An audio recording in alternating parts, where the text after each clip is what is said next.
The strength of the cnotbusch kingdom lies not in our walls, but in our people. March to war. I'm not ready yet. What are you doing, Dizikawa? I haven't even started.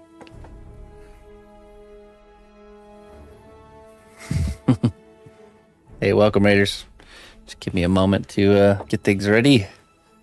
I need to clear the desk and get the project of the evening out here. How you doing there, Dizikawa? Thank you very much. Yeah, but we wanted... Okay, all right. Fine. If you insist. All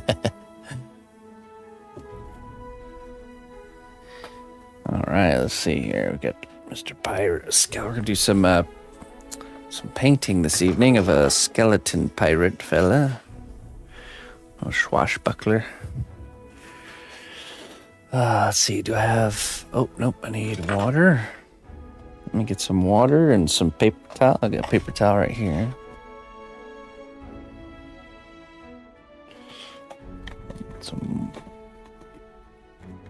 We got all our parts and pieces in here. Okay. Just get some water and then we should be good.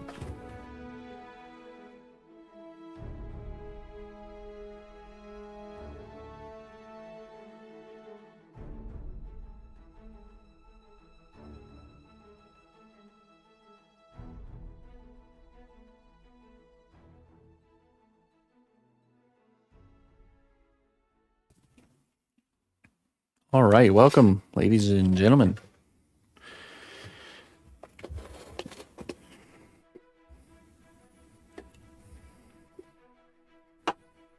Yeah, when are we going to do that? Okay.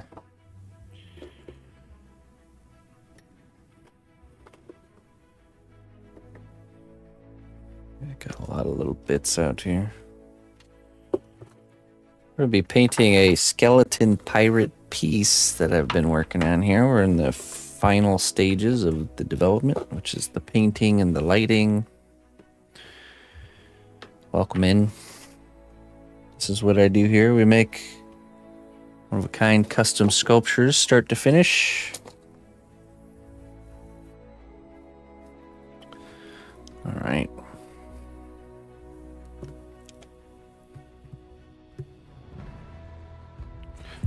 Kind of show you guys what we got here so far.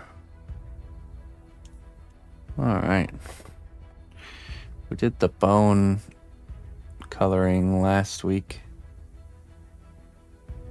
Turned out good. That's really nice.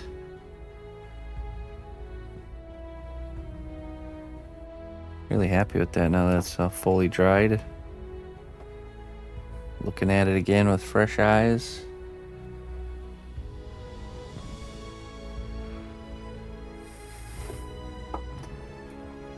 Got this pirate guy here.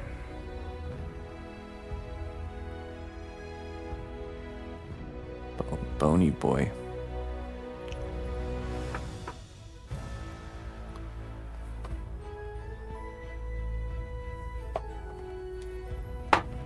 And then the captain.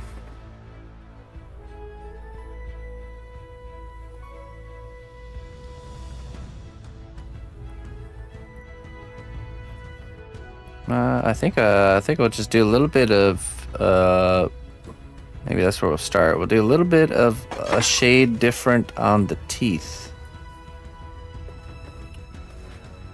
So just like a light wash on the teeth to make the teeth color just a little bit different than the regular bone color.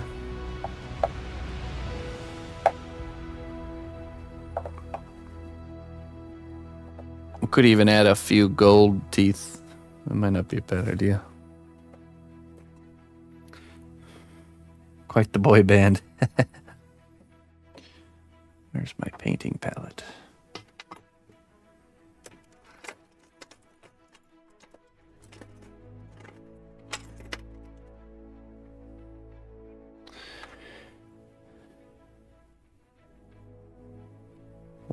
did it go?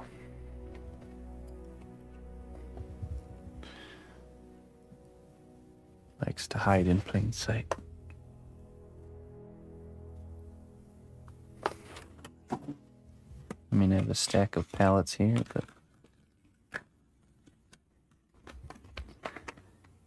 I want the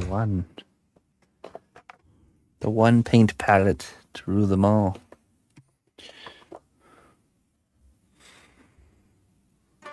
I don't see it.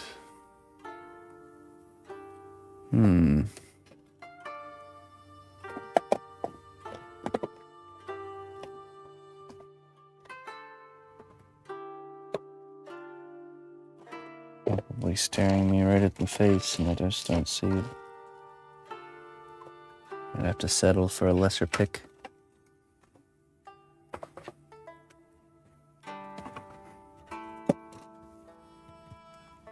Alright, it's okay. We'll survive.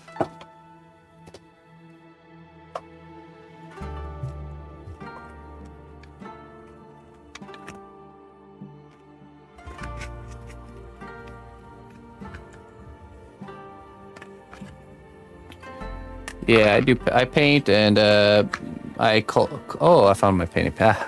Right when I gave in. There it is. Get these plastic trays out of here. Me and my wife collaborate on painting.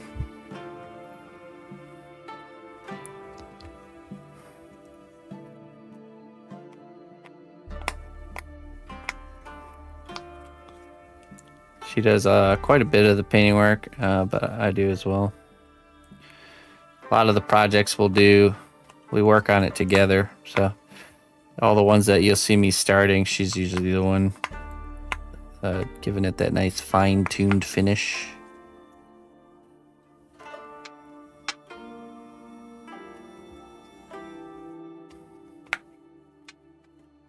Yes, that's a nice one.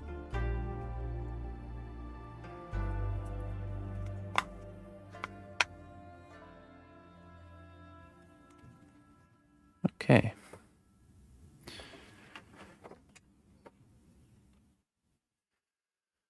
Let's take a look at some brushes here.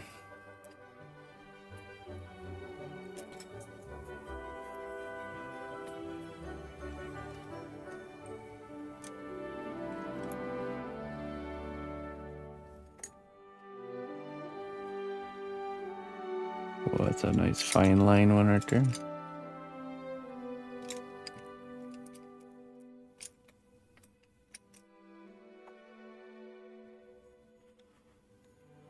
Something a little bit middle of the road. Maybe this. Yeah, no. This one.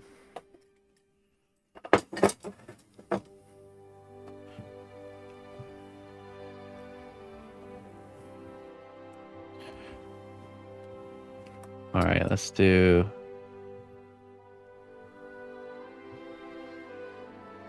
Let me try this flesh wash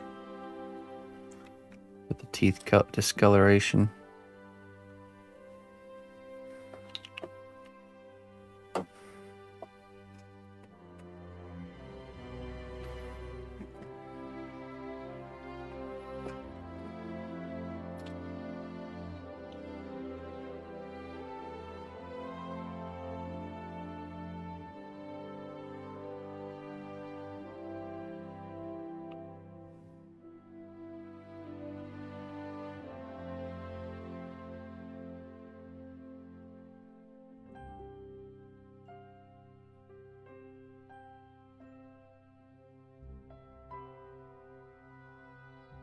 You don't get to see her working out.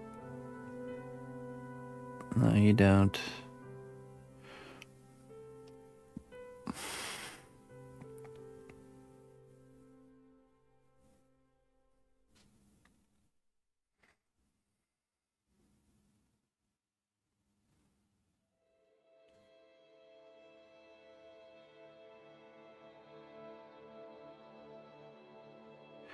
No pressure.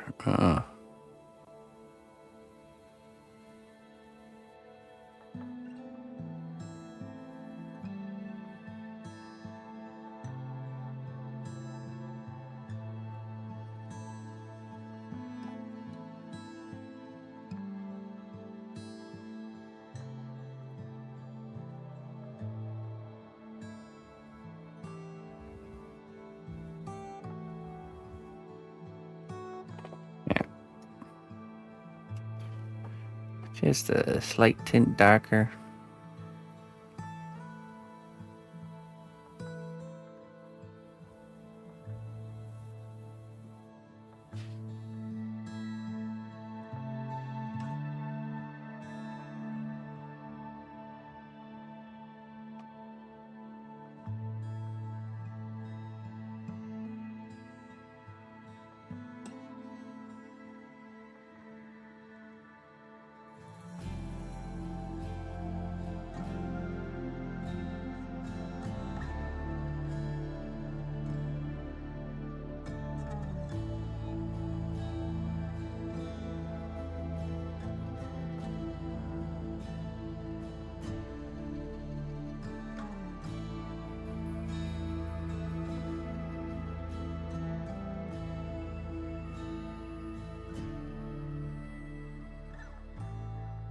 By gingivitis. Well, you know, pirates were not really known very much for their dental hygiene, were they?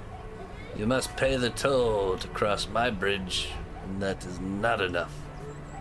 Sorry, can't send it. It's not enough. The bridge master has spoken.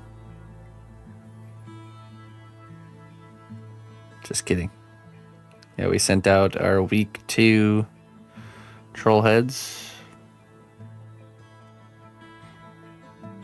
Thank you very much for your support there, Mr. Brightside. I'm excited for you to receive your package.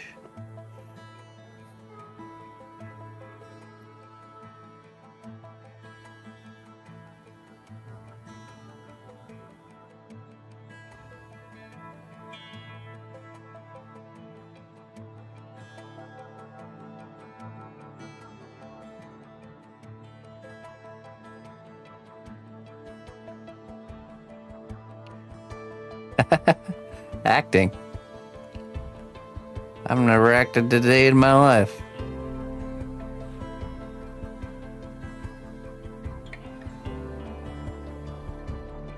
You call me a liar?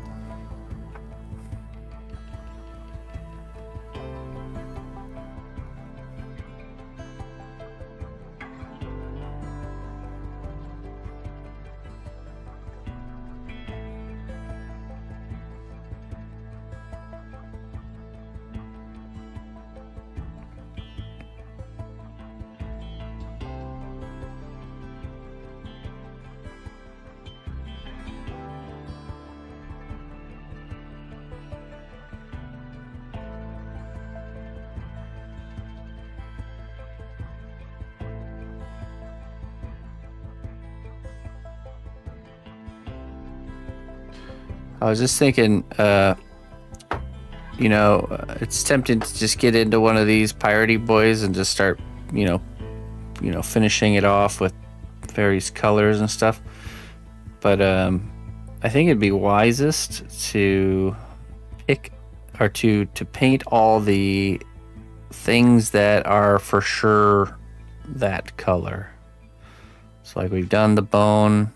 Bone is, you can't really change the color of bone too much, you know. And so what we should do next is like the ship. And then that way, kind of get everything established that's has to be a certain color, you know, because there's just not a lot of wiggle room there. And then go in and do all the other stuff, because then we can really balance out the color scheme. You know, we can do a better job at that.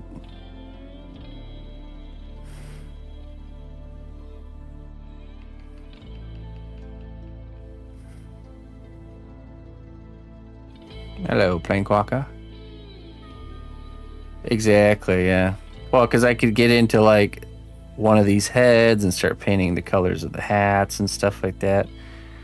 But then you run into issues like later down the road, and you just decide, oh, you know what? I think there's too much browns or something, you know. And it's like I would have seen that if I had painted the ship and all the other stuff first.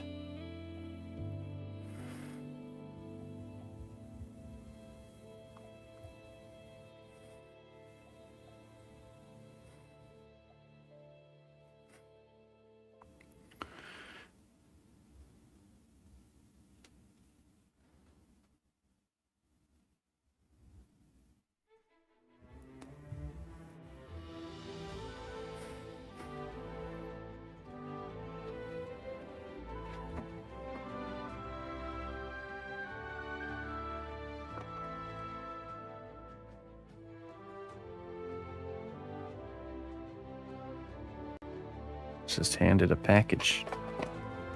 Don't know what this is.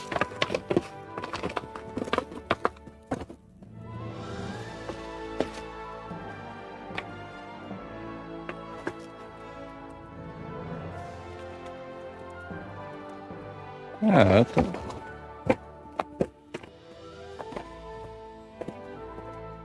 somebody be sending me a gift?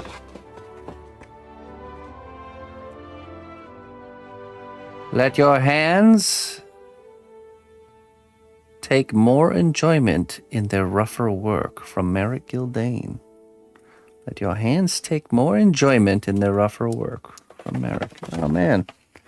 Well, that's a surprise, Mr. Merrick.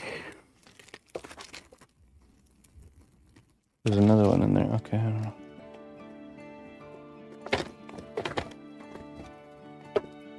Enjoy your painting, from Merrick Gildane. Ah. What do we have here?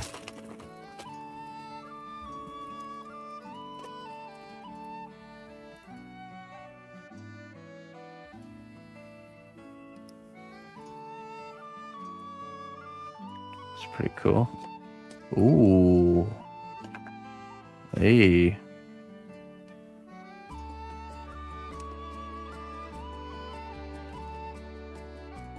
Fancy. Ooh, ah. Ooh, that's nice.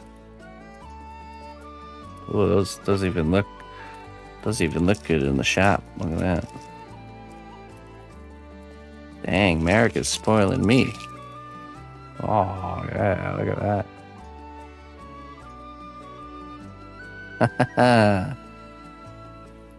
I shall have to take prime and proper care of these ones.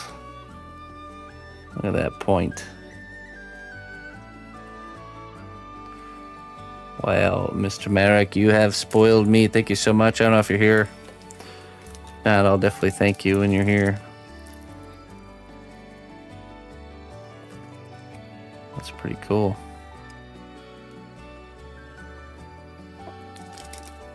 Such fancy handles, I need a fancy cup for them.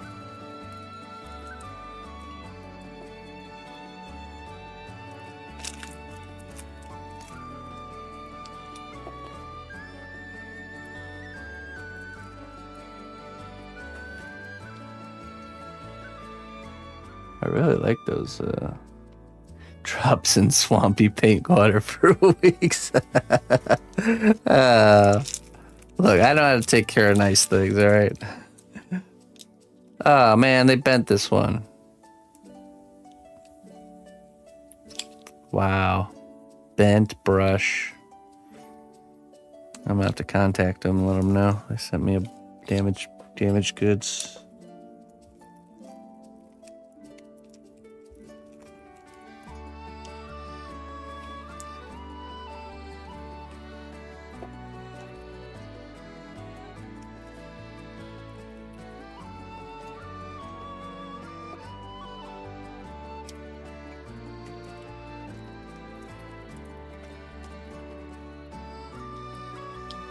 Oh, I'm sure she's salivating right now over the prospect of these brushes. I can go give her set back to her. All right. Everything I need there. I think there's even a few dry brushes. Man, look at that.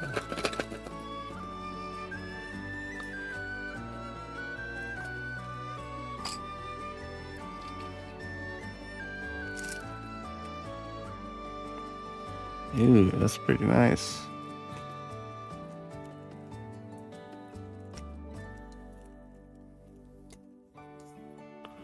Dry brush. Okay, cool.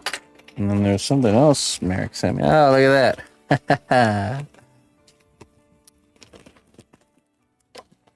Now I am definitely spoiled. Look at this. Perfect time just for fall. Let's give them a try here.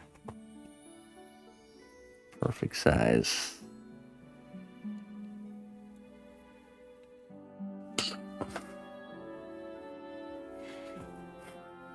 Nice leather working gloves. Believe it or not, I can chew through working gloves pretty quick. The current pair I have has a huge hole in one of the fingers. I think it's the index finger. It's a big hole right there. Monster clay gloves. Now we can do first-person video game.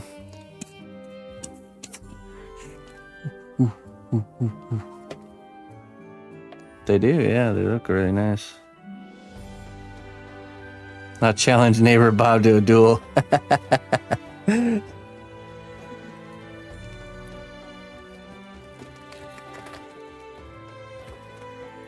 I just looked up that set on Amazon. The bent brush is on purpose. I know. I was just joking around. Sorry to lead you astray. Thanks for checking. Thanks for checking, though. Appreciate it. That's nice. I'm tempted to give them a different container, though. Something more appropriate. Let me see. I must have something, certainly. Some vessel of some sort. Those are nice.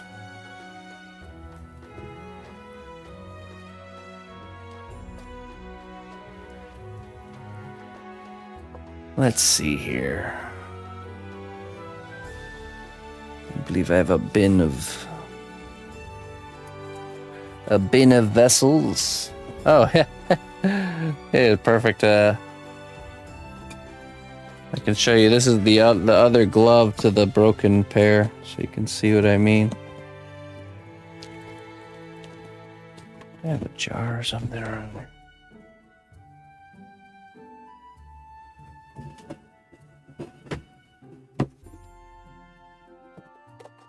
Oops. Oops.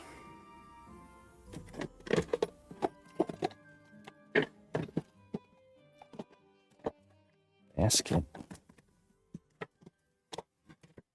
Yeah, I'll just have to put them back in there for now. I don't want to go on a wild goose chase right now. We got work to do.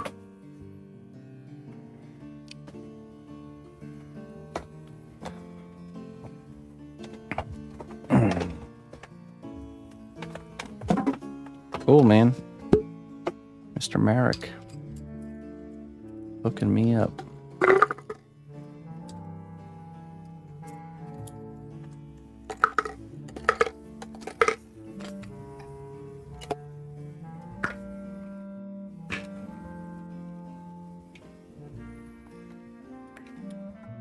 Check this out.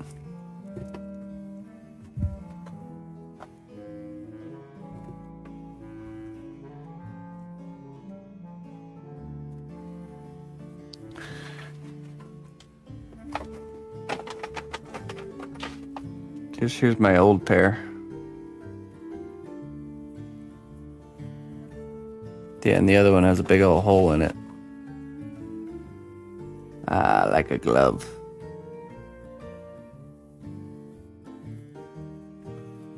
Quite a change up in look, that's for sure.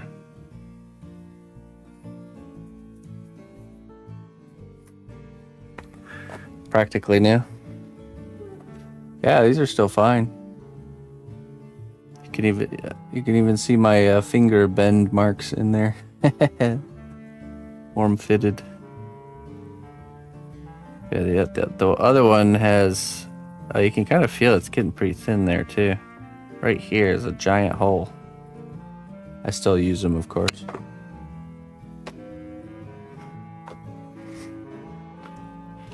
Okay, let's see here.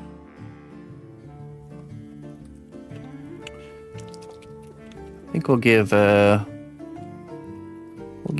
couple of them a golden tooth, I think.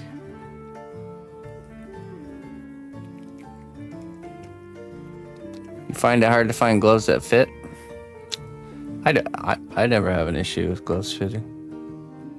Too big? Are they usually too big or too small?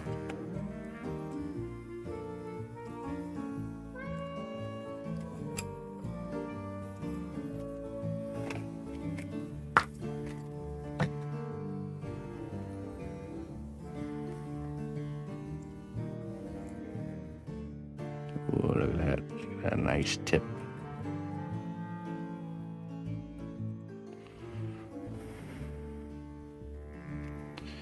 Get some gold here.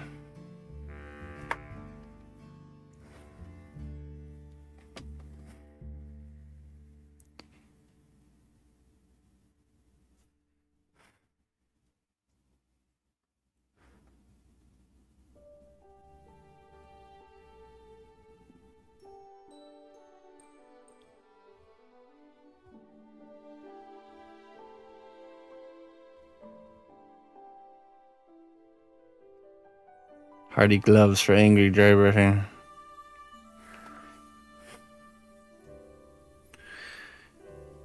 I think they're intended for the garden work outside. That'd be my guess.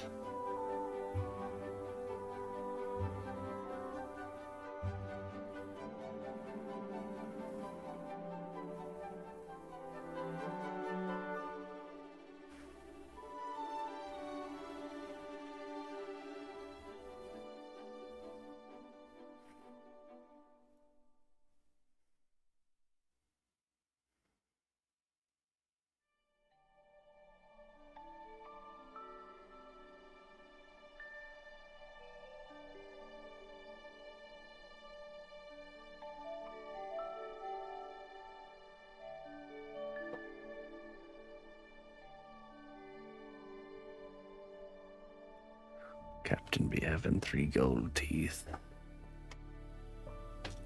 And the first mate.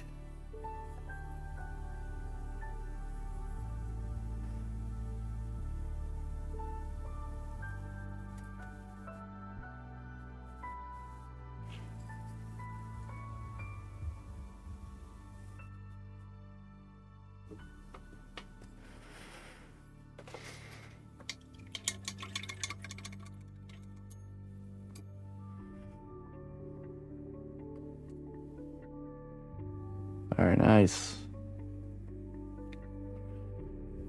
Okay, so let's see. The next thing, we're gonna do the boat. We could probably just focus on the boat and the treasure chest. I believe there's a brown called driftwood brown, which would be perfect. Not just because that's its name, but because it's actually the perfect color for driftwood.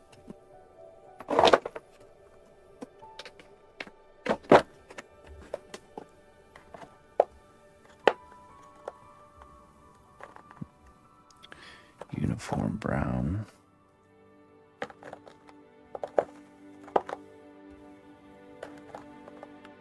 There's driftwood brown.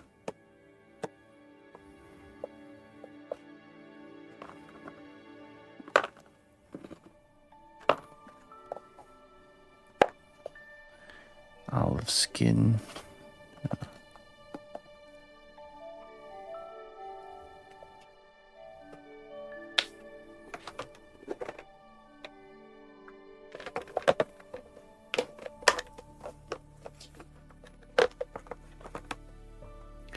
Leather brown.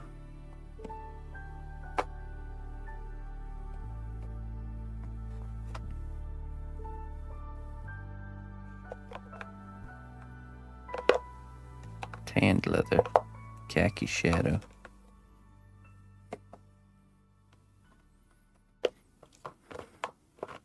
Mahogany.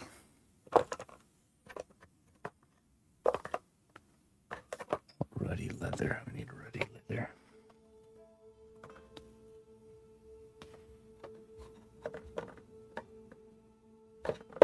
Oiled leather. Ooh.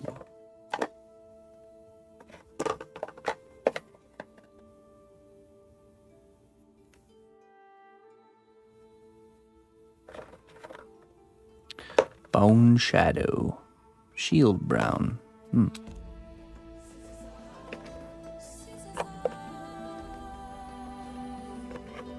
Basic dirt.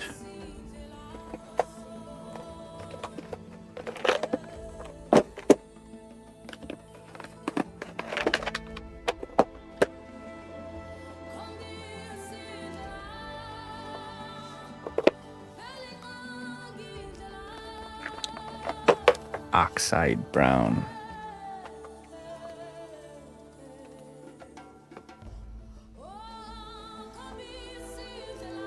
Let me pull up a reference here.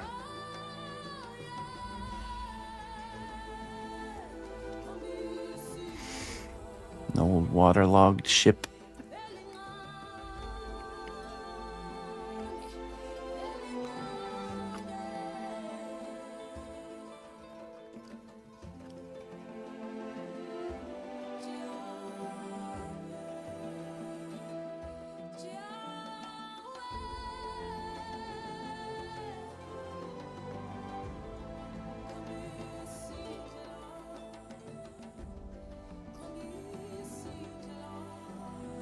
Brighter color.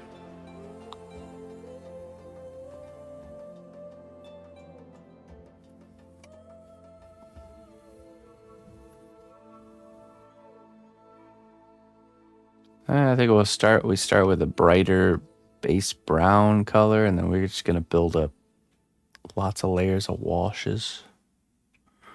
Washing it.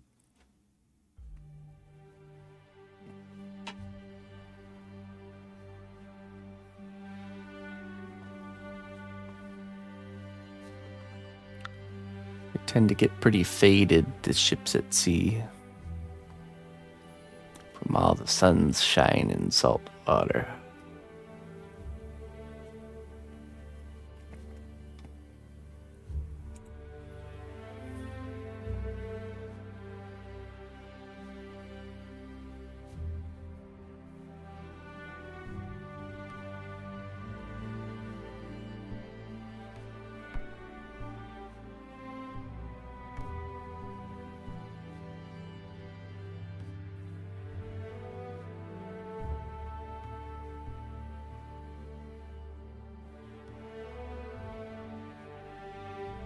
I mean, the undead ships tend to have more of like a darker tone with some more greens.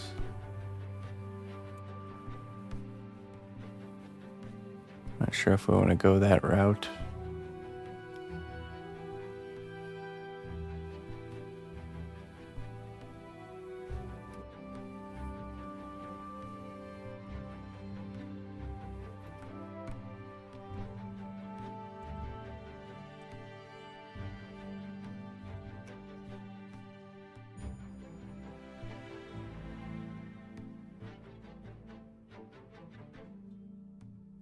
Yeah, you know, they don't really care so much about shiply maintenance too much.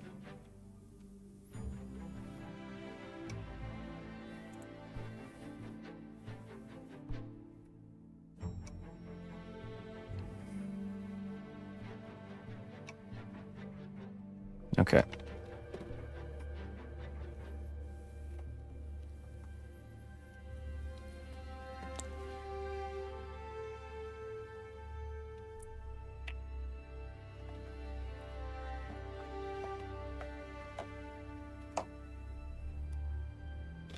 Let's see.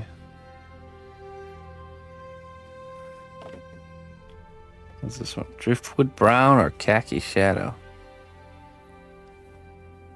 I'm worried we don't have enough driftwood brown. Doesn't sound very promising.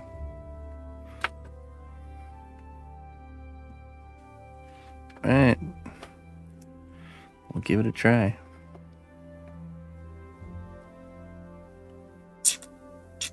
Oh. I think that's already the bottom of the barrel. Alright, let's use one of our rougher brushes for a rougher brushing job. I don't want to spoil Merrick's brushes yet.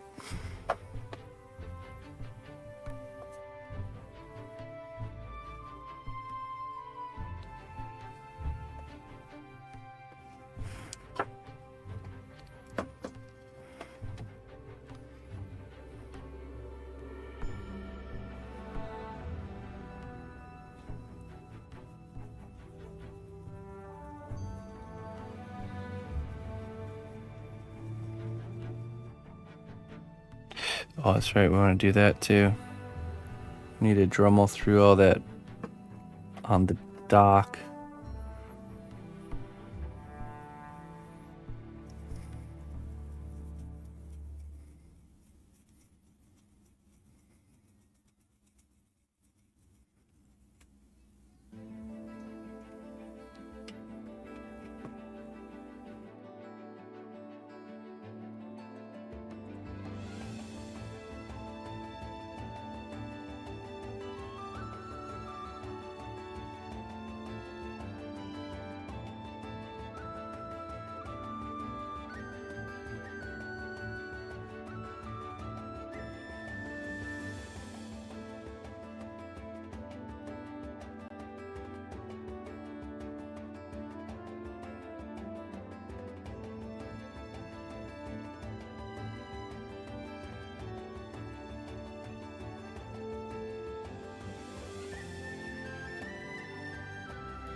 Hey, what's up, Teresita?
Beautiful boot. Thanks.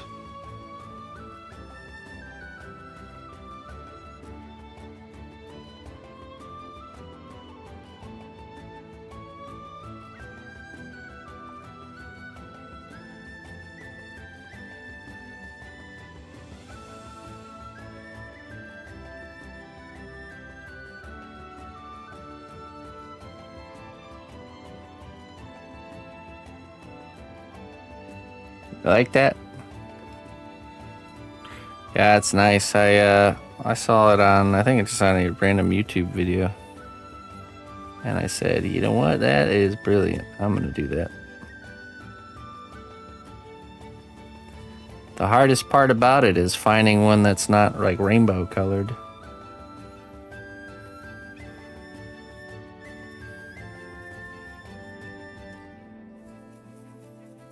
I'm not even joking.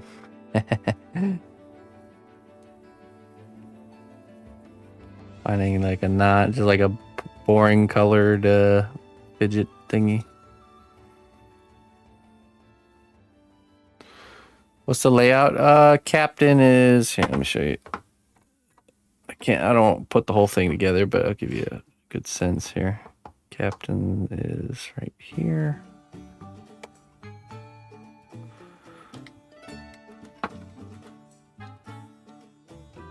There you go. And then we have the crew kind of strapped up on these like on the sides of the ship. Since they're just heads, you got this guy kind of coming out of the front here like this. And then there's like we're gonna be doing a resin water wake here out of the front of the ship. Yeah, and then the whole thing lights up.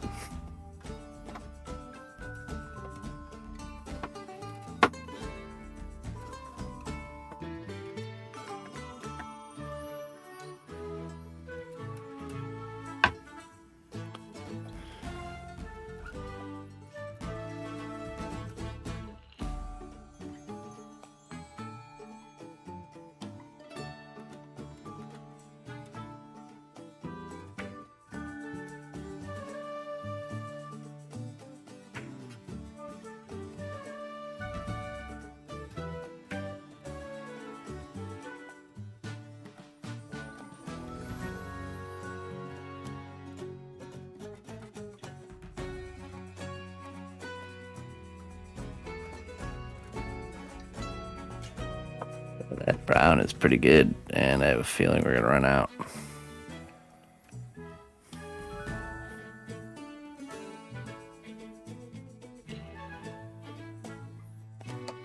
We shall use every drop.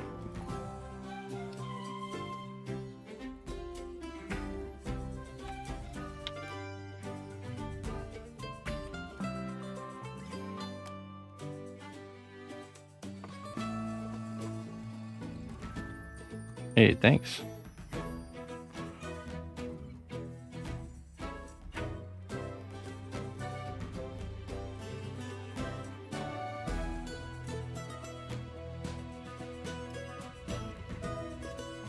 There's a chance we might have more driftwood brown.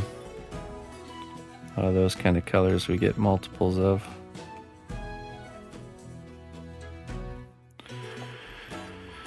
Any wishes other than driftwood brown? I feel like there's been others that have run low. I think we have a full yellowed bone.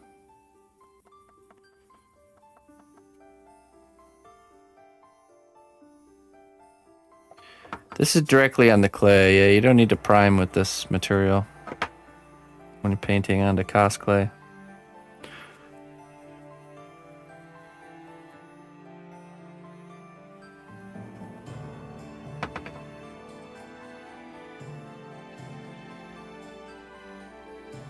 Yeah, we should go through and do a little head count.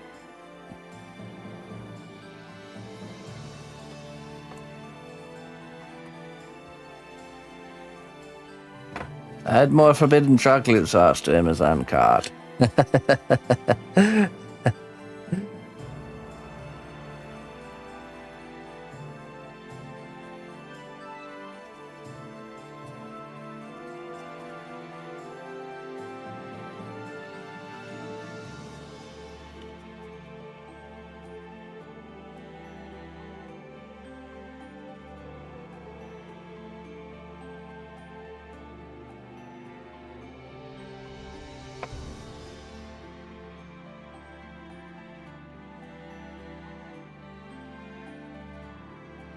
What we'll do is we'll use up the rest of this and we'll shift gears to doing the Dremel work on the deck of the ship, and then we will do some possibly we'll run the lights and permanently attach the lights for the captain. I think that might be a good switcheroo.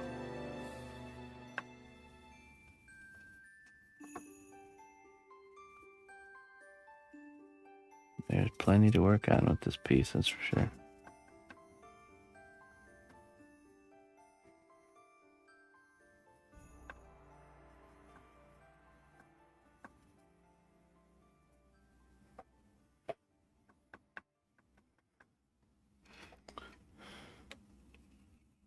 Maybe it'll be like one of those magic bottles that just keeps giving more and more paint. Before we know it, the whole boat's painted. There's always a chance.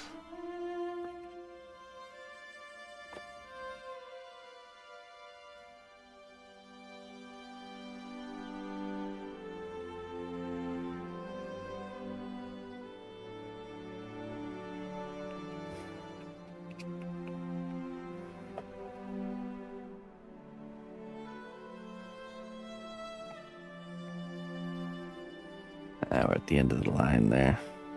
Not a magic bottle. Bummer.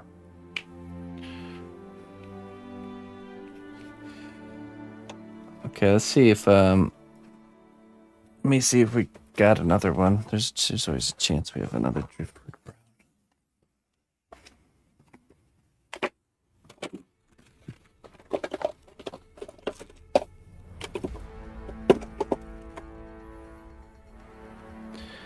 Rosy shadow. Ha.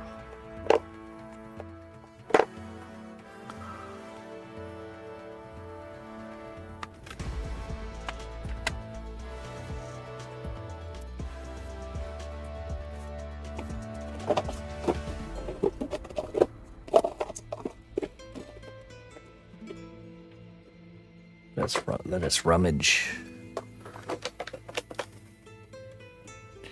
No crafting session is complete without a official rummaging. Bugbear fur. Olive skin, that's pretty close. Close, but no cigar. Leather brown. Tanned leather. What's this one? Chestnut gold. Rotting wood, huh? We'll keep that one out. I might need that one. That sounds like something I might need.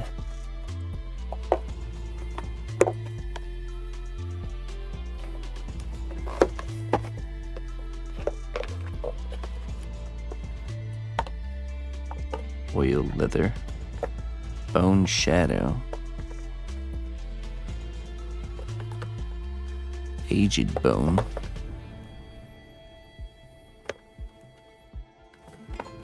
Yeah, it doesn't look like it. Doesn't look like it. Unless there's one in the other room, but I don't think so.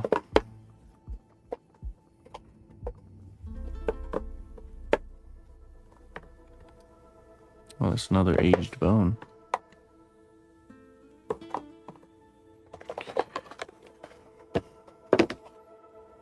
Alright. We shall transition then. Yellow bone.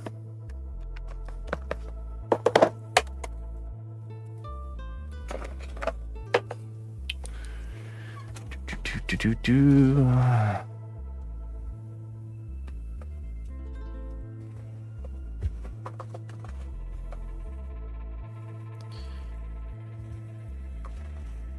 I mean, unless we try this, it would look different, though. I already know it. Wait, this one. They are very similar.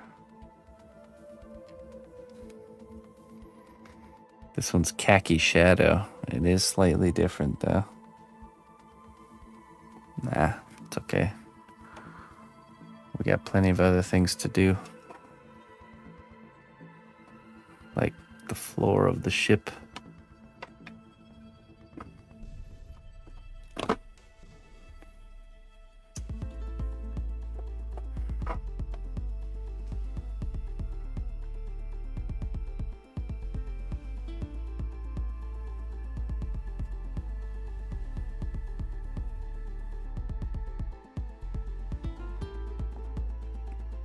Okay.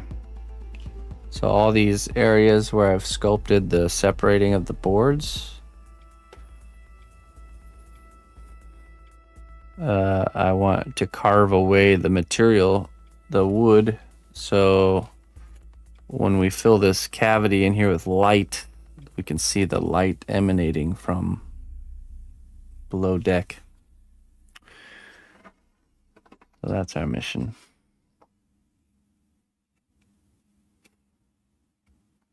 And then we'll do the captain's lights after that. Let me get some safety glasses.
Oh, was muted. Oops.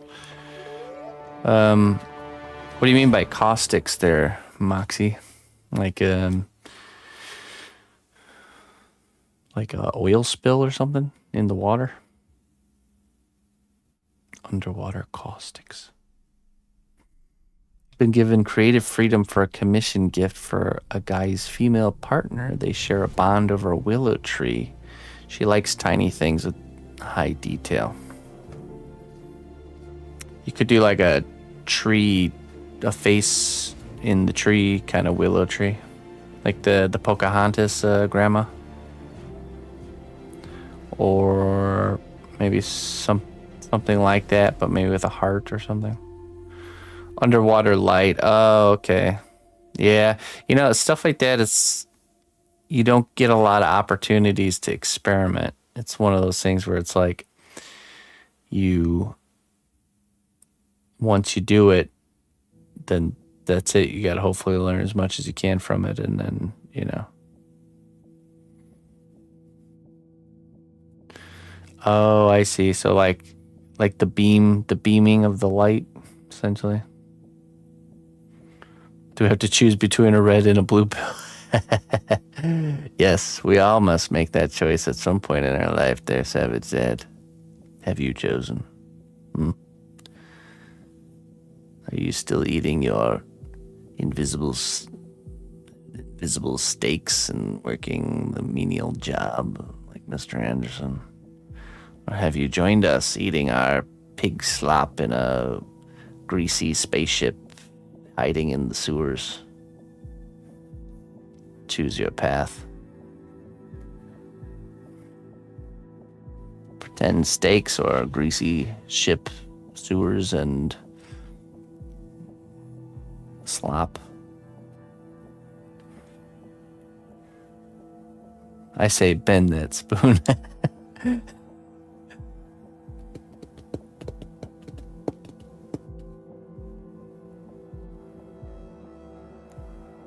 We don't know if it was us that duck in the sky.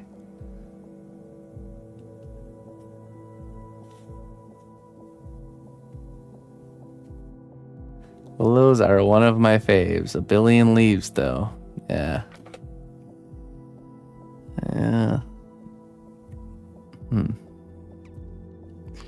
Doesn't have to be an entire willow. I can imagine like some sort of twisted willow branch structure that's like a wall hanging piece, kind of like vining and twirling into a shape of a heart, and then maybe some sort of resemblance of a willow shape at the top. Almost like imagine like a kind of like a mandrake root, but a willow mandrake root, but instead of a little creature, it's just like a heart shape or something. That's the direction I would probably go. Somewhere in that realm.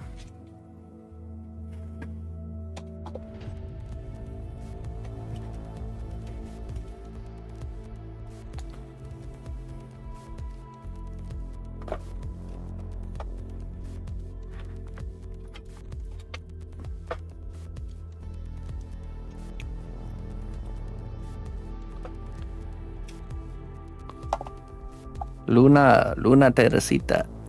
Hello.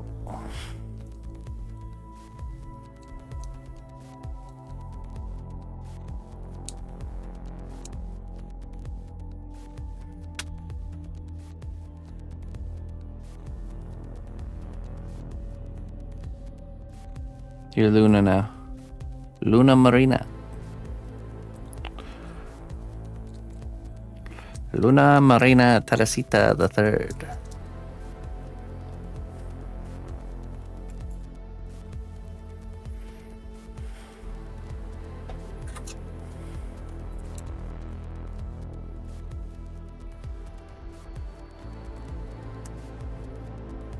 Yeah, okay.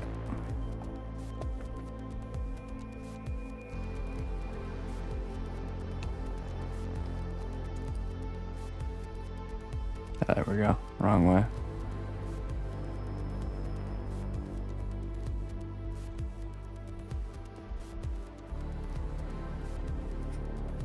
Yeah, sure. I can show you the robot. Get this. Just get through this drumline work though, real quick.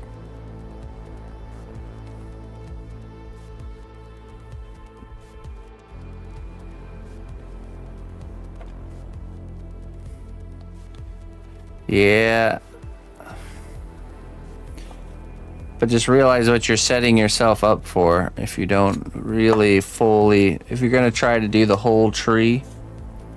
Let me see if I can find an example. If you're going to try to do the whole tree, you just be aware of the amount of work you're setting yourself up for. Work at which, if you try to cut corners on in any way, it's going to look bad. So... Let's see, twisting tree, art emblem, or something like that.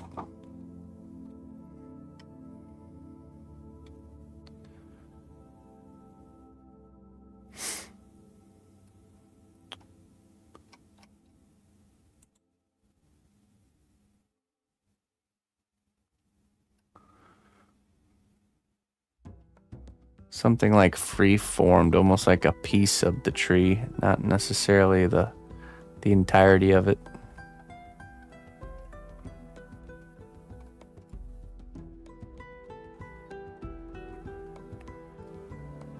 Oh, that's a cool looking tree.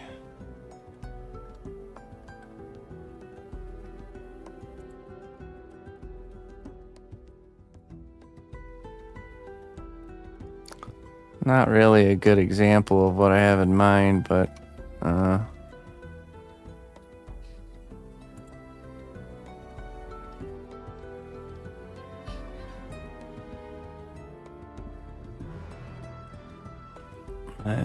that's kind of thorns.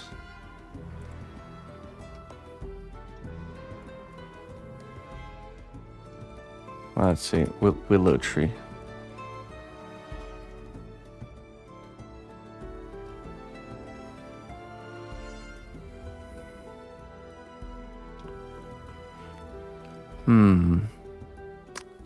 Yeah, however you do the leaves is going to be the make or break of it.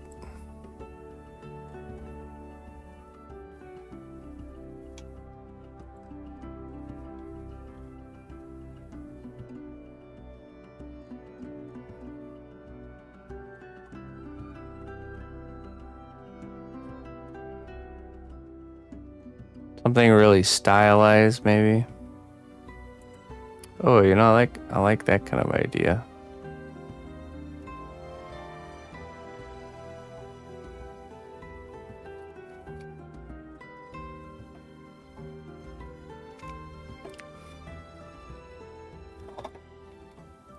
You know, something like this with like a but you know, imagine instead of like this, it's a heart, right? Or even could be like a female character, but like make it so you're not doing the whole tree, and maybe it's a wall hanging piece, so it's flat on the backside, you know. But you know, maybe some of the perimeter, some of the roots, and some of the branches. Maybe the roots, maybe the branches and the roots at the bottom all kind of come together to make it like a shape of a circle with this middle structure, you know. That's what I can imagine. I don't know. You'll figure it out.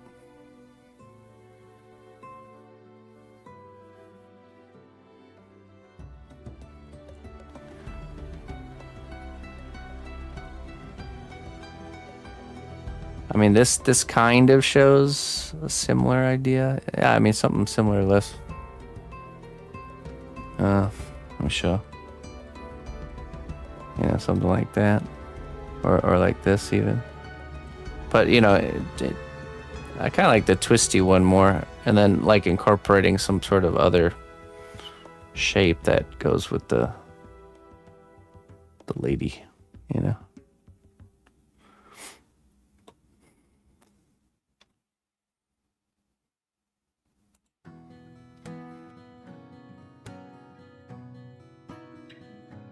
All right, let's do this Dremel work now.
All right, now I can actually see where I need to do the trembling.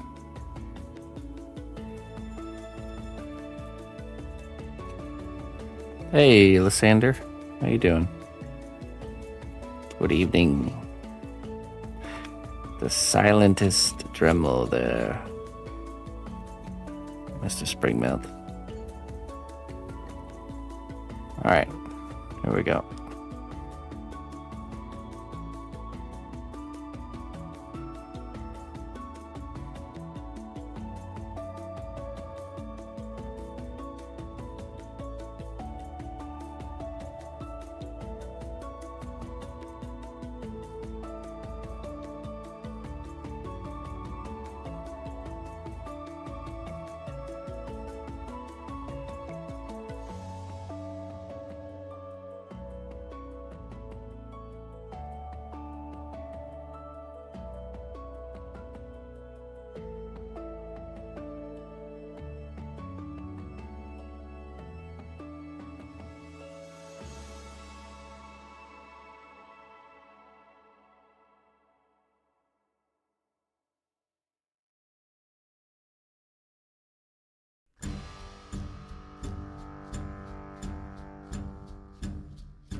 All right. Now we can use the knife and kind of chip away.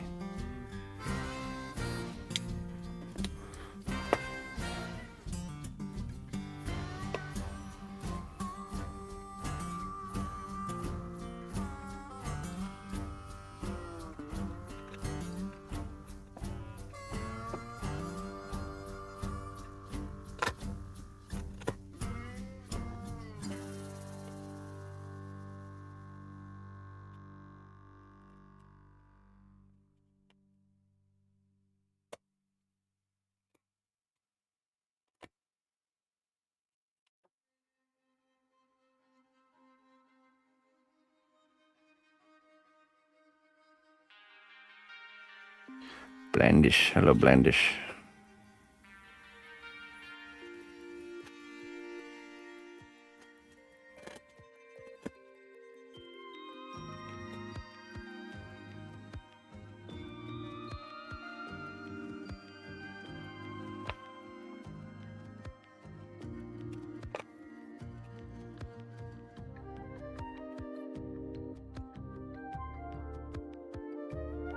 Careful, SpongeBob.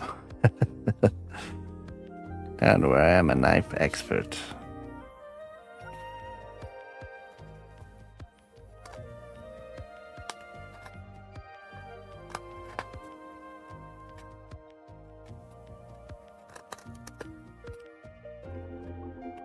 Took a knife handling course back in Boy Scouts. I'm highly, highly qualified.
$8 years, holy cannoli.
You know, I'm not too sure. I mean, I really can't really speak from experience, but how much frequency of upload? I know it does help, but I'm not sure if it would make your content not really spread around that badly.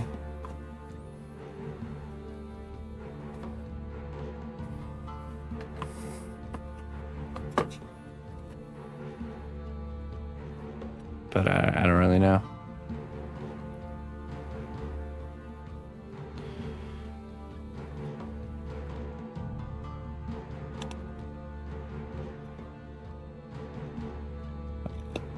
Totally a fish out of water on that one, though.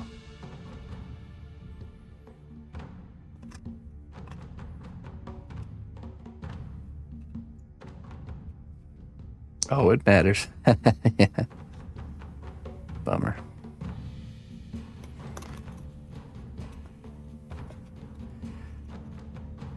Let me live in my delusion. Right, but does it matter enough to like really make a video not take off at all just because you're not uploading like frequently?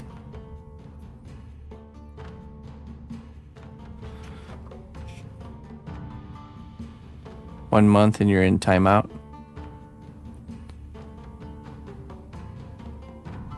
Why don't you make some edited tutorials or something? Well, that takes a lot of time and effort to make an edited tutorial.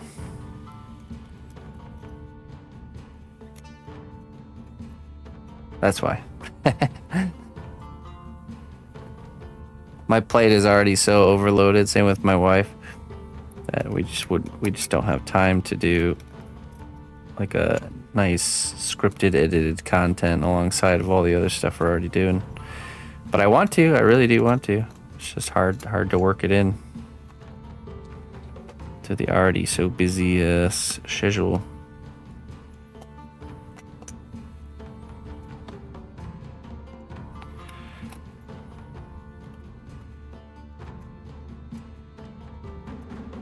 I foresee a future in which I'm a bit more caught up with work, that we could schedule like a day of the week where that's what me and her work on.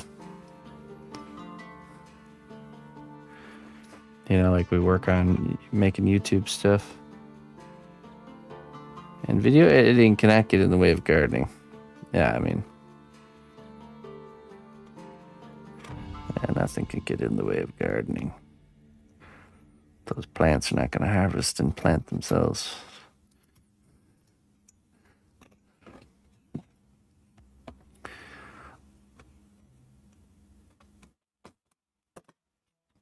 Yeah, I think if you don't make videos, you don't really realize how much energy and time and effort goes into making just like a normal video on YouTube that most people just take as a normal video. Take a lot of work, you know.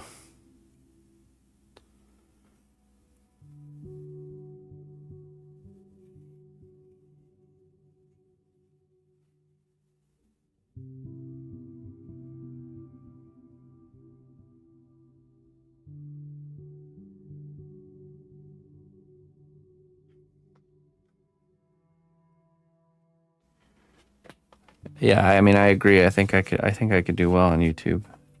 Just hard.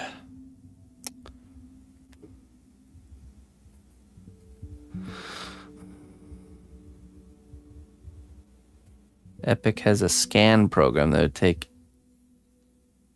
even more work. Oh, take it away.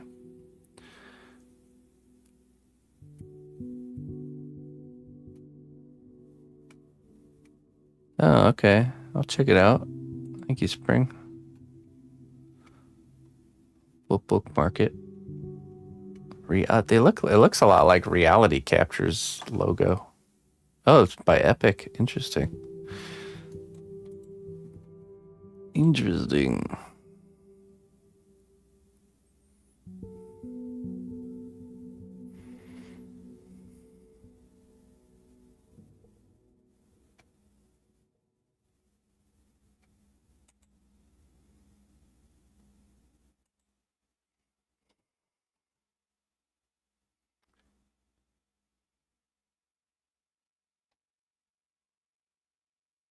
Yeah, but I'm not sure live content gets filtered through the system the same way as like uploaded content there, Moxie. I don't think so. Feels like an untapped resource even if you speak your narrative while starting a new project / commission in a efficient use of time. Yeah, so one of my ideas is to take all the and we've done it a few times, you can see on the channel, where after we've yeah, I don't know, I'm not sure if condensing the lives is an option either. Let me just edit and crunch up to 9 hours of streaming per day. Every day before the next day starts, because I'm going to be making 9 more hours of footage.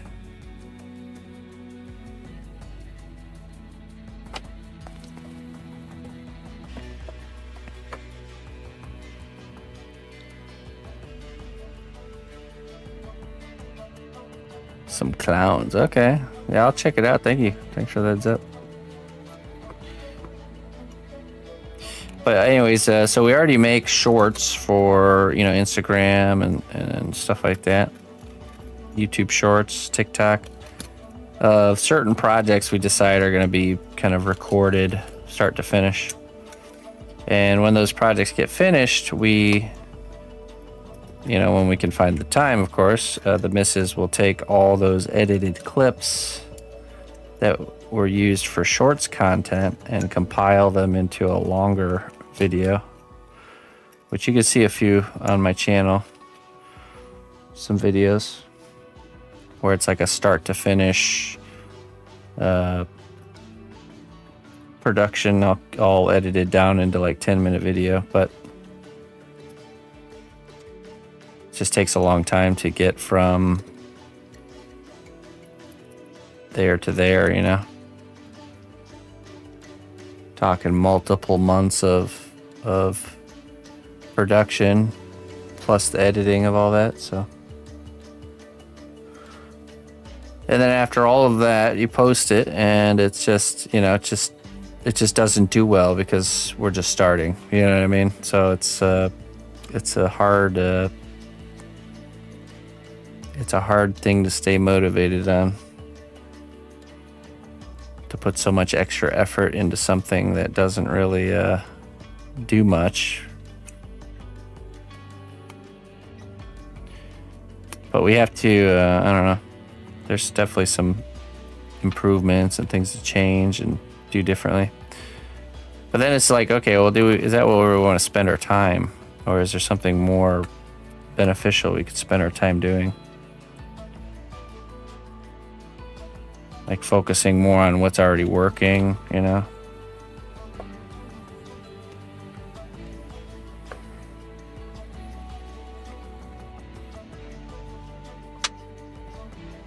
What's already working is the stream and the shorts. That's already working.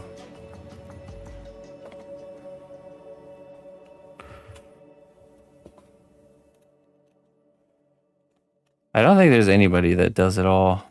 Live streaming, YouTube, long form content, shorts. I'm not sure there's somebody out there that does all of them. Yeah, it's just not enough time. So you have to make choices, really. That's what it comes down to.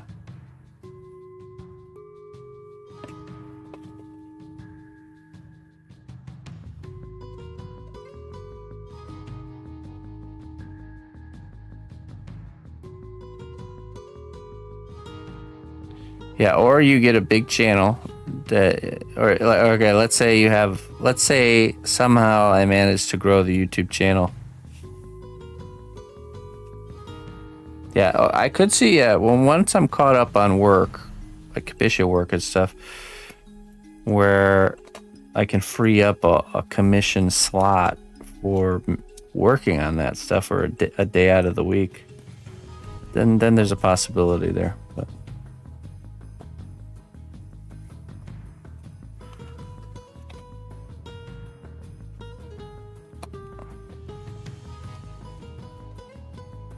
But then, like you said, Moxie, the algorithm punishes you for not producing the weekly content.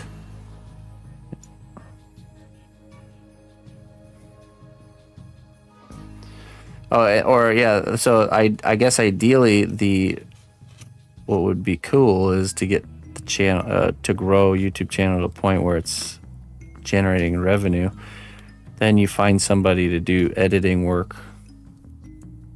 and they get a percentage of the revenue from the channel, and then boom, then it's nothing out of pocket. Everyone's winning,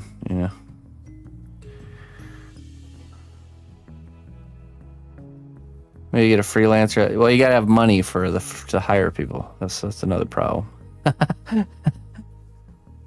There's not very many people out there that would work for free, nor would I want people to work for me for free, other than my significant other. We both work for each other for free. And Emma, I'm sure she'll only work for free for so long before she wisens up. She's already charging money for her sculptures. That's probably not going to work. Child labor. I see how people end up at that spot. Now I imagine she will want to join us in our efforts here at some point. I don't know what doing, but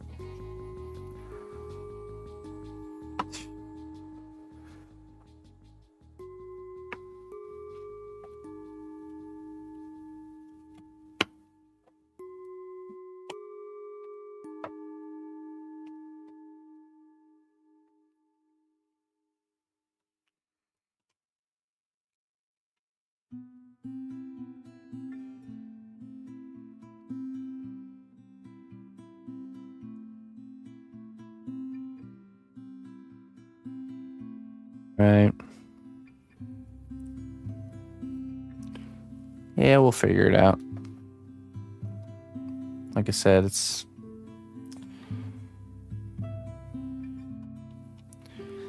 something I bang my head up. What was that?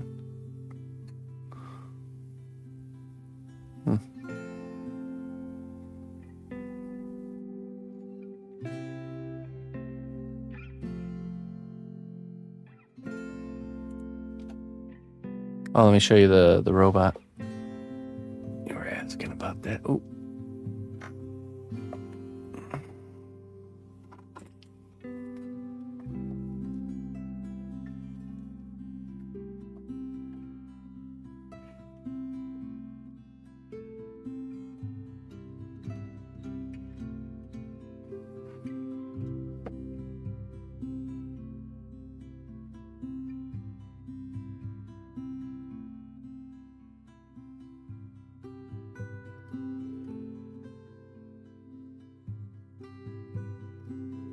Yeah, I mean, I wouldn't be able to do a fraction of what I do already without my wife being there to do what she does.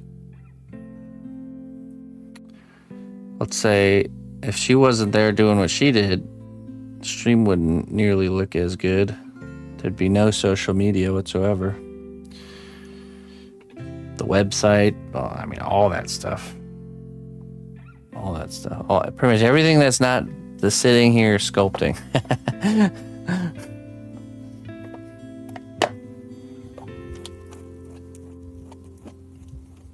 So I think it's important to remember that there's two whole people working over here for the same cause, for the same pocket, you know.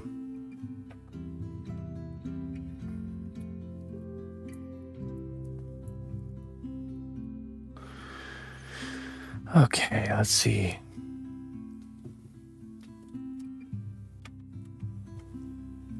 Hey, thanks, Moxie.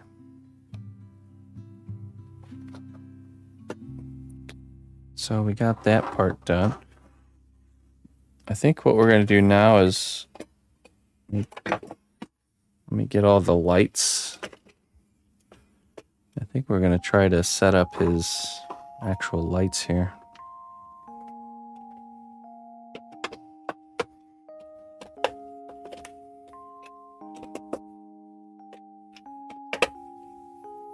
Can move this to the side for now.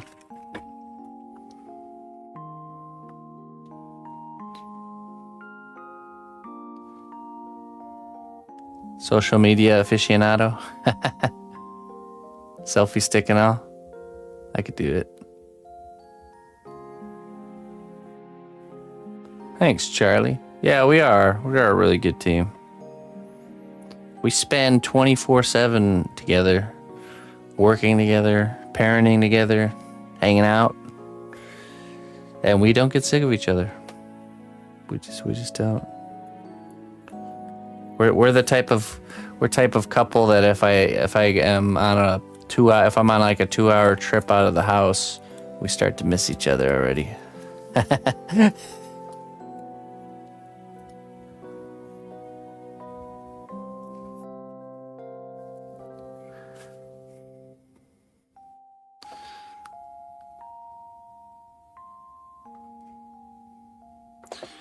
All right, let me get what do we need? What do we need here?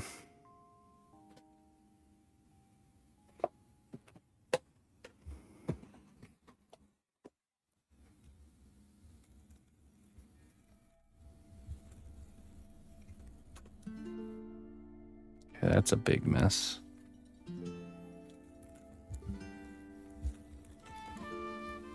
Breads.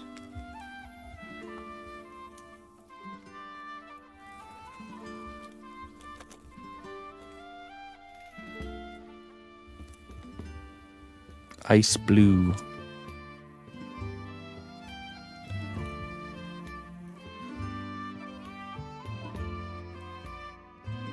Just another ice blue.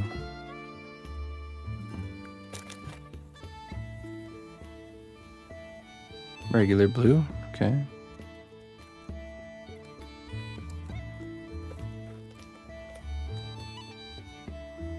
Oh, don't get me wrong. We have our times of butting heads, but we always work through them. That's the reality, you know.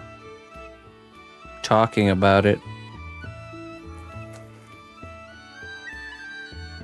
Discussing the issue, you know, not just running from it. Both of us have changed a lot since we came together.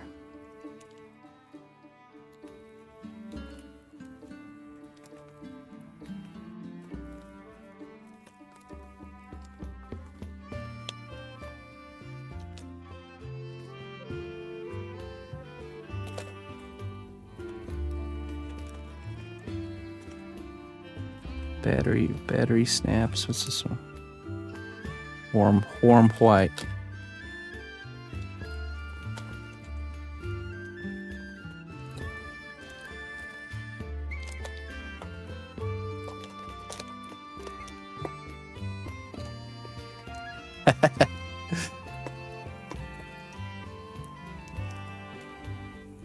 Red.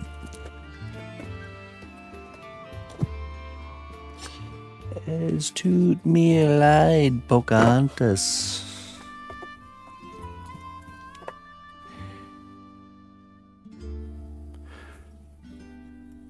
Let's see here. Okay. Oh, is that a plug-in right there? No. Okay, that should be the light stuff right there.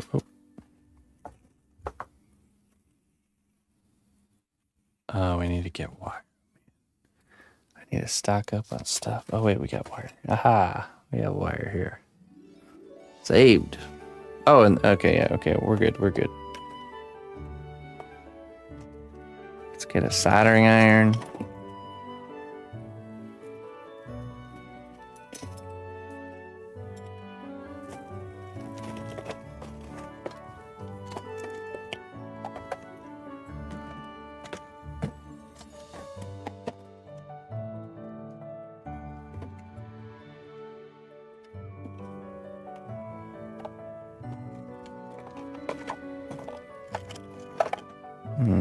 Where's the solder?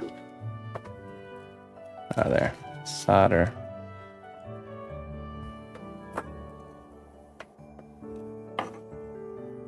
You can be slightly antagonistic. Yeah, me too. Something I try not to overindulge in. Because that can cause problems. Not just with my wife, but also with my daughter.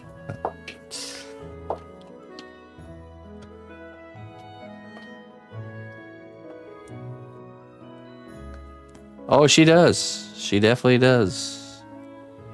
She loves to push Ina's buttons. But yeah. She likes to play those games. It doesn't like to be on the receiving end of it. Actually, she partially does like to be on the receiving end, actually. So I'll tell you a story. So we went to there's this activity center we've been going to since she was like 2. It's like a small village. It's the best way to describe it. There's like a pizza shop, a bakery, a house, bridges, and a farm, you know, like, and it's all like kid learning play center type of thing, you know. They just launched a new area that's all about like a road trip area. So it's so cool. And you know, they have like a mechanic shop and like a diner, like an old 50s, 60s looking diner, road diner, like Gunther Tootie's. It's awesome. But anyways, so we went there for the members only launch of this new area.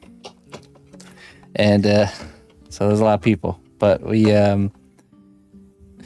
Emma had grabbed, there's these suitcases that the kids could grab and move around for, you know, going on this road trip. And she had 2 of them, and she was lugging them around. And there was this younger boy, probably, I don't know, maybe 3, I would say, if I had to say it. 3.5, maybe. But he wanted to take one of the suitcases that she had and was like very aggressively going to like go grab it, you know? And I was like, yeah, you gotta tell him it's not, you know, it's not his to take. And, you know, parenting off to the sidelines and more just like, you know, I like that she's in these situations, to be honest. But anyways, so I think he did convince her. The first time he went to take it from her, he was successful because she just kind of let him take it. Then, and she was all, you know, disgruntled about it. She gets another one of the same bag, but it's a different color, and walks by this boy again. And this boy immediately like drops what he's doing and goes off to grab the one that she has now. This time she didn't let him have it. And then eventually she got the one back that she got from before because the boy is just too young and distracted. But anyways, she's very disgruntled about this whole situation, and then she adapted really quickly to not let him take it the second time. And she still acted like she was still upset about the situation, but then we caught her like almost like dangling the carrot on a string, where she would like intentionally, the boy was like following her around trying to get this bag for a while before they had the second interaction. And I think she really liked the thrill of the chase because she kept going back to where this boy was and was like, you know, like casually setting the bag like in the field of vision so he could see it, you know, like totally trying to like egg him on, you know, trying to get him to come and try and take it again, you know. She was totally after the thrill of this like intense drama-filled interaction combined with a chase, you know.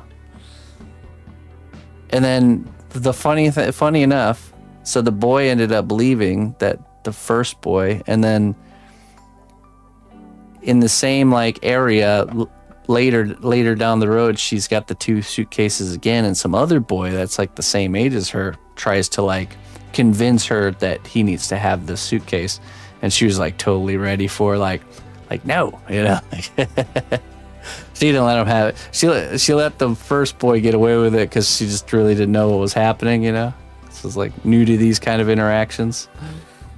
But the second boy stood no chance, and but yeah, again, same thing though. She was like looking for this these situations to happen because I think she enjoyed the.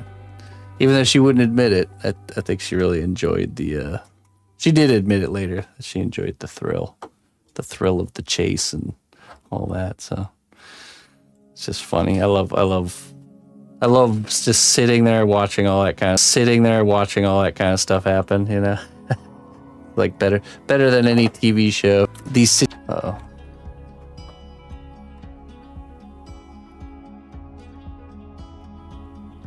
Okay. Let's not plug that in there.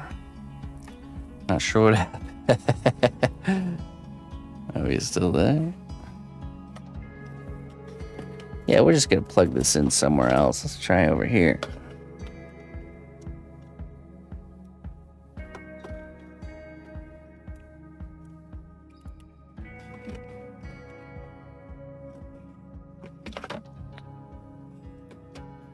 We do have a good spot to plug this in. Restart the stream, yeah.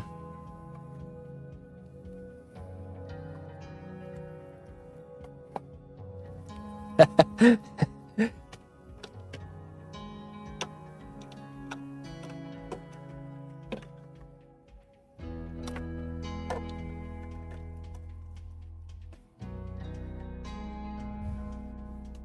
we're still alive. Okay, that one works.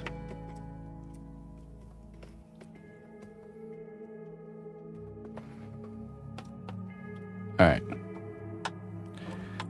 All right, I'm gonna let that heat up, and I'm gonna go get some coffee, and then we're gonna do this light job. I'll be right back.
Is it working? Hello.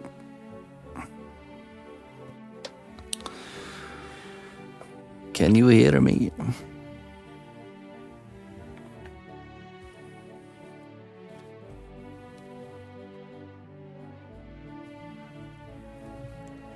It says we're live.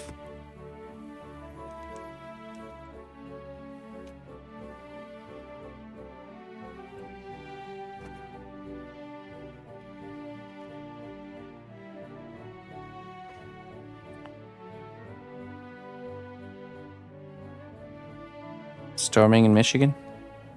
I'm not in Michigan. I don't know.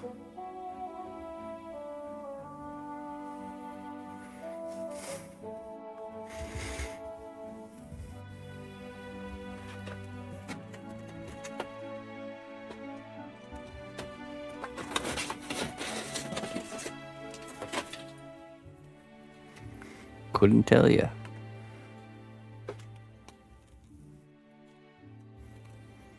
Alright, let's see what we got going on here. Big tangled mess.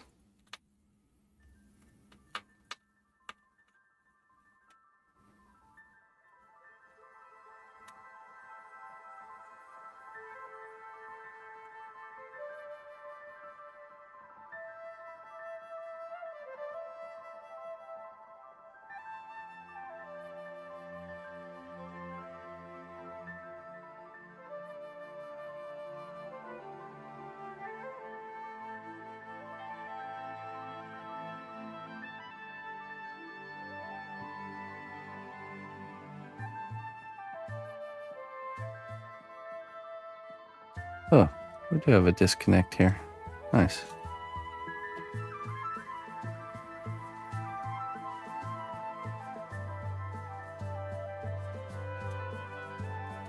Oh, interesting. Okay.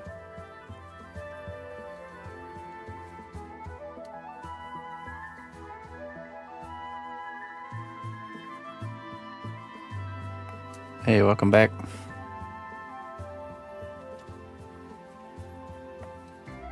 All right, let's see. So we need this disconnect here.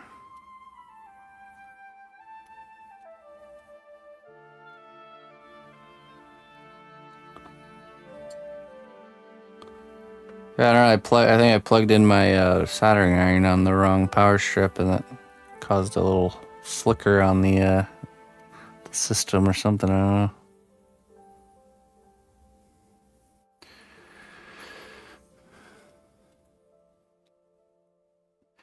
Yeah, I did. I also didn't get coffee right away either. Okay, let's see.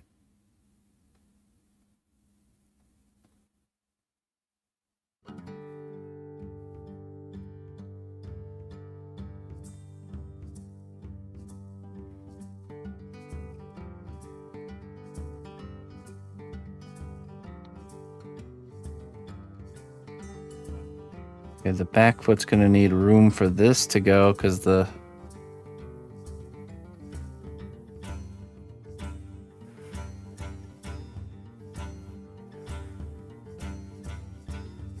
okay, let me think this for a minute.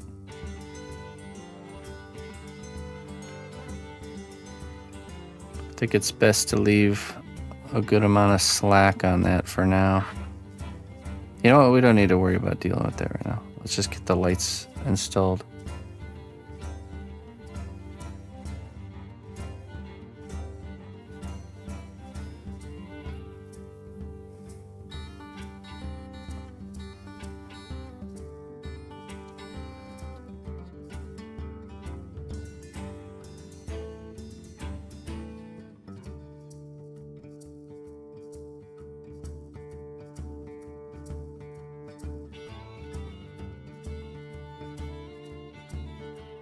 It's the right color.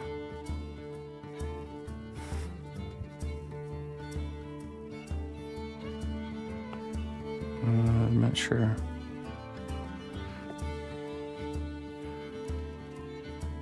That's kind of that pale blue.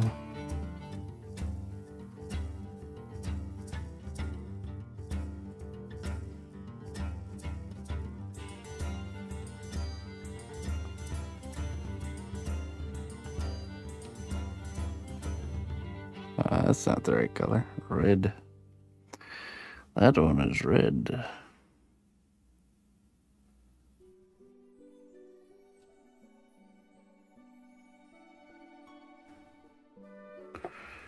Red. Definitely not that one.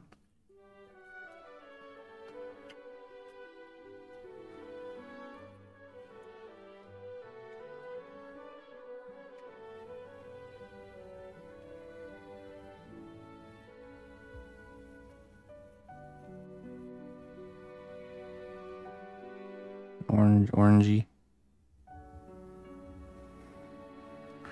Orangish red.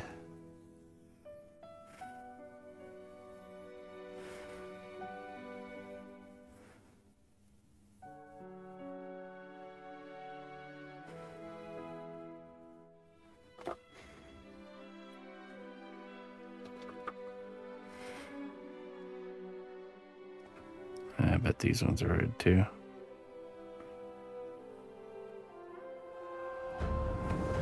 The strength of the cnotbusch kingdom lies not in our walls, but in our people. March to war. Ooh.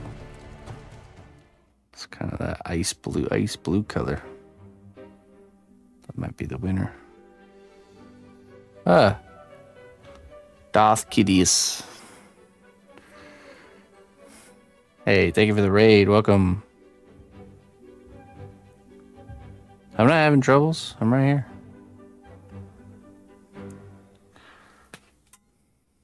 We're working on adding lights to one of my sculptures. How was your stream? Thank you very much for coming in here. We're working on a skeleton pirate and crew.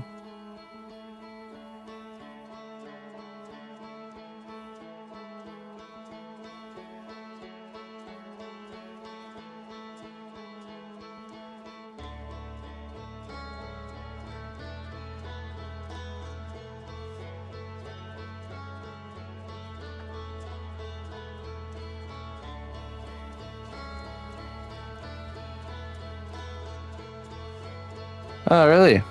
Well, thank you very much for doing that. Yeah, I'll show you. This is the captain here. The captain of this here fine vessel. We're going to be doing the light install on this.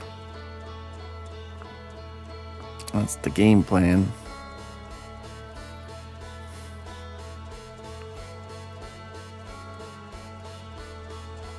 Have to do some dremeling.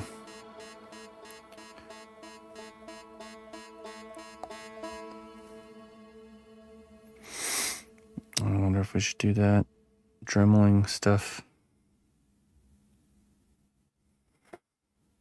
That'll be the next step once we find the lights. We gotta see it. Ice blue. Regular blue. Ice blue. I think we already have an ice blue. I think that's what we'll use.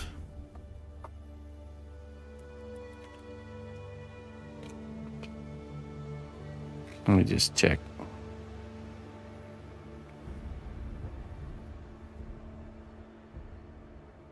So what does Darth Kidius normally do? Is sculpture the main thing, or is it something else?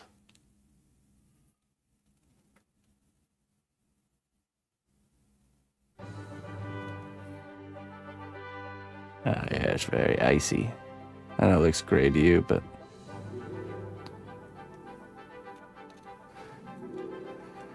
by all means, raid my shores, destroy my castle. Yes, you're more than welcome. I appreciate it. Okay, let's see. We don't need that. We're gonna take this one out.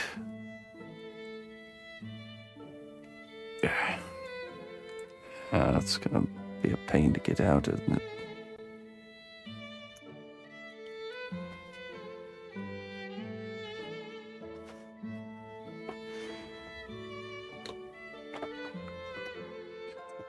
Oh, there's my pliers.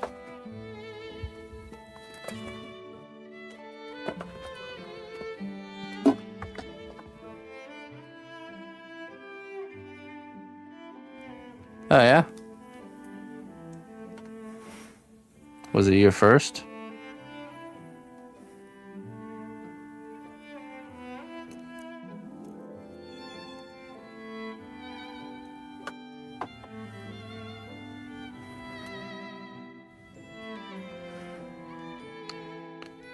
Oh. Let's cut us a piece of this tube here. This tubulum.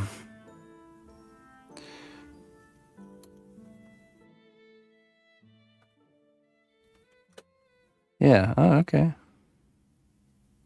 Well, you know. No expectations on a first try, right?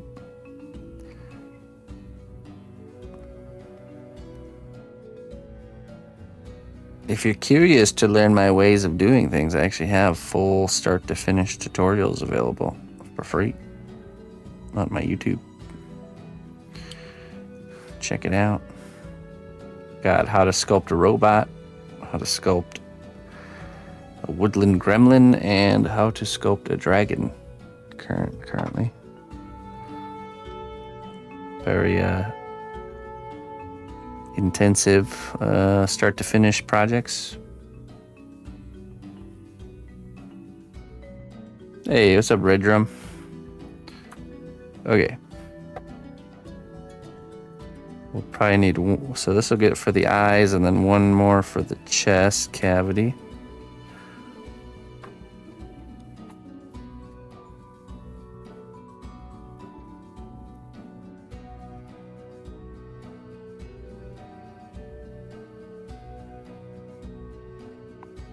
On this, we need to make this detachable, probably with magnets.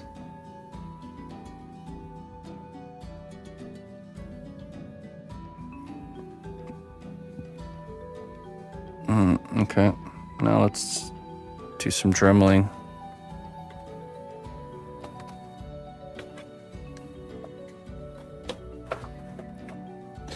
Also gonna get the hot glue gun fired up.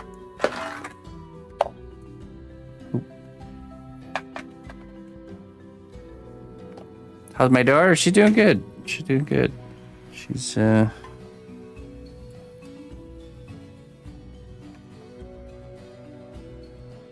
She's on the downward slope of whatever bug she got. She slept through the night just fine yesterday, so I think we're in the clear.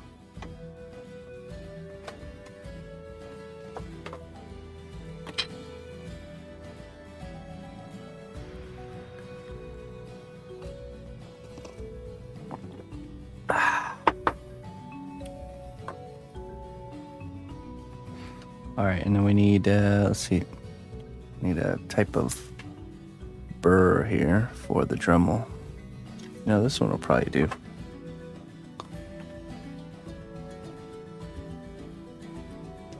Yeah, she's getting better. I wasn't worried about it. Just a common cold.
Hey. Hey. McLeod's Creations. Thank you very much, my friend. I appreciate that. And you too, Darth Kidius. Darth Kidius the Wise. Have a wonderful evening.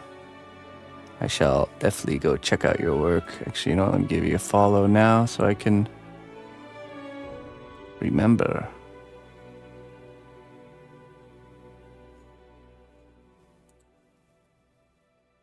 There we go. Thank you. Okay. I just kind of hollowed out the backside of this a little bit. We're gonna have to do the magnetizing of this piece. Let's see if I have the right size magnets. Okay, and then we'll do the backside of this as well.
Okay. You know, that's a piece, it's a big piece, but it's just a piece of the problem, you know. It's not just editing alone, but definitely a big piece. And you know, I wouldn't want nobody working for free. Especially that kind of work. We're talking work.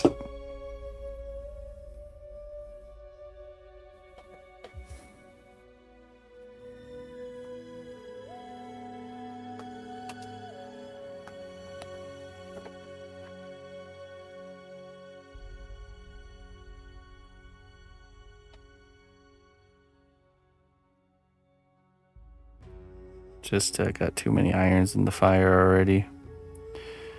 Need to get some of them irons out of the fire first. All right, let's double check our connection here. Make sure this wire that we've pre-run through is working okay before we go any further.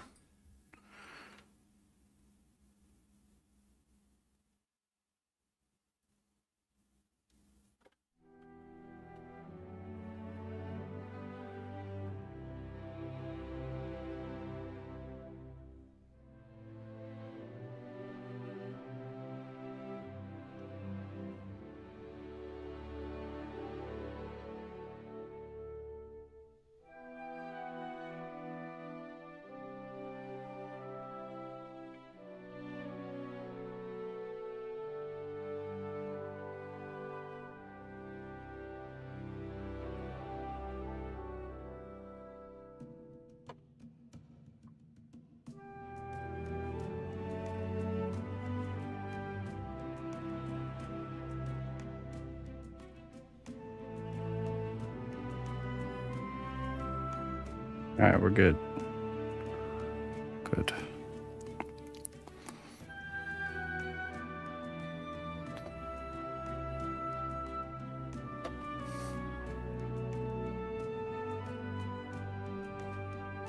Okay, so essentially, I'm gonna have this going here. Let's run this through.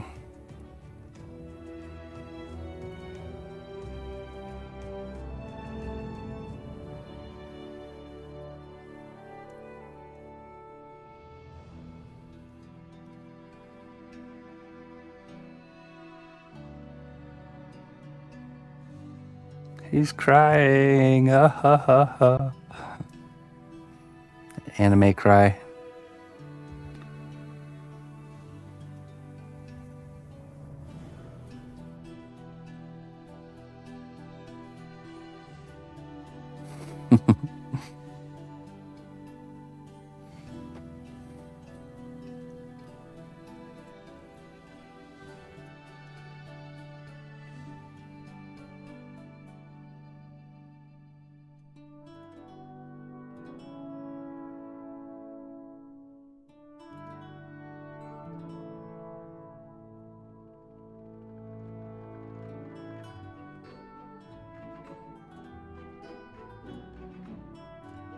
Let's cut this right about here.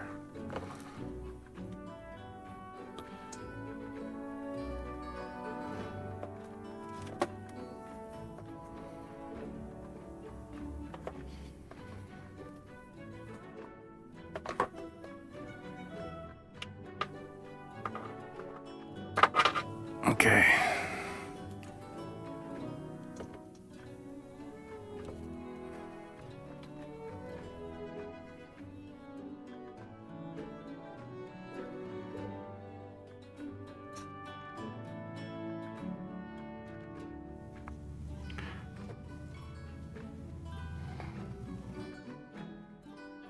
Okay, now we strip the wires.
Oh, really? I actually have one in my pocket. Let me try this little bit of wisdom. Usually I just do it the hard way. Oh, that might be a little too hot, huh?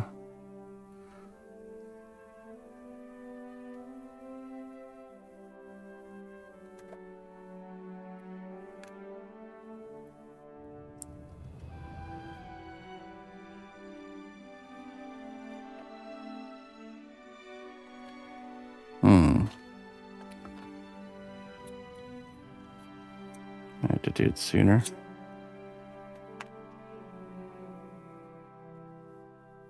No. Back to the hard way. I just have to get strippers that go down this size.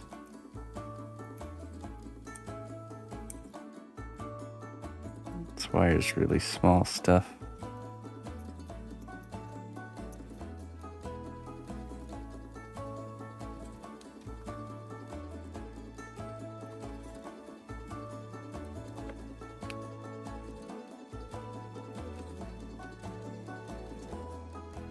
Worth a shot.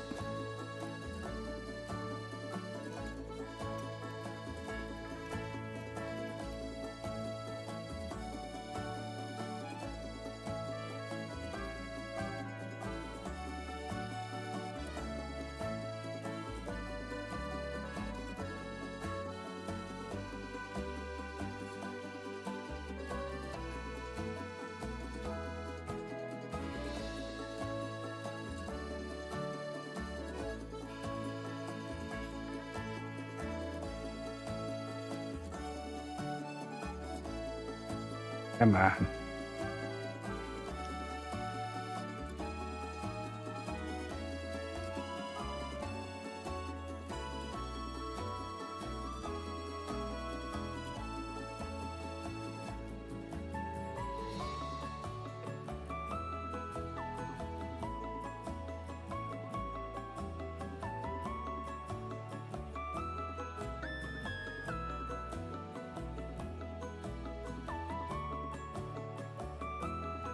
Yeah, you did make it harder.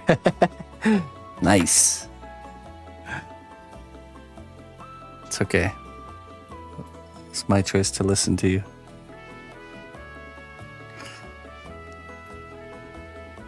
There's still some on there.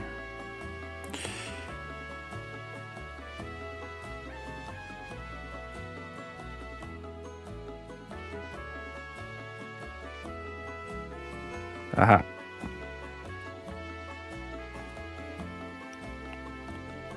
Success.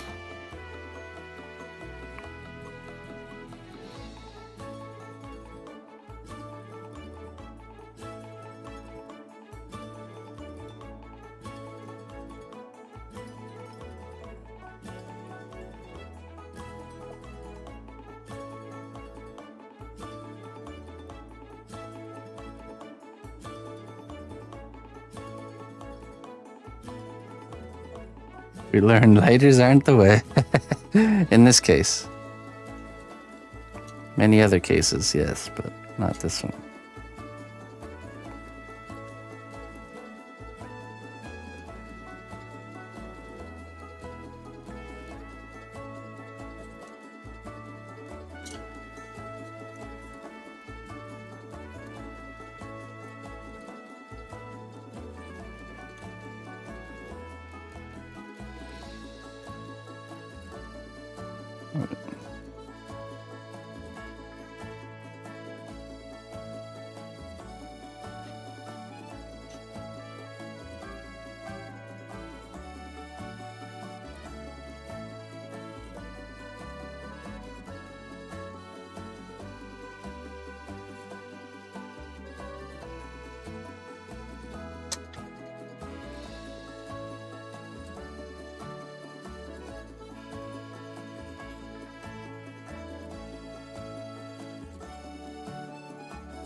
All right.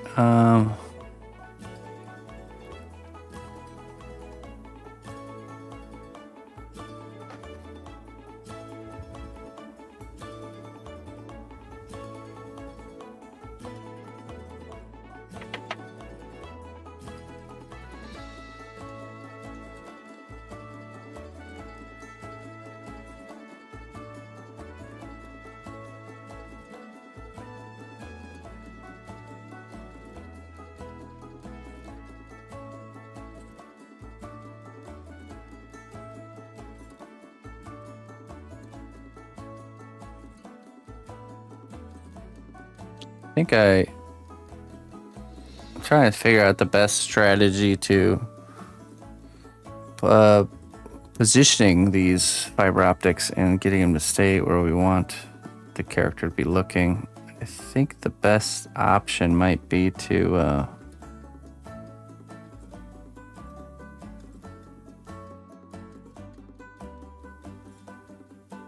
either to use UV resin, an O-ring. Yeah, but you don't want them always dead center. So, you know, you're deciding where the pupil's going to look.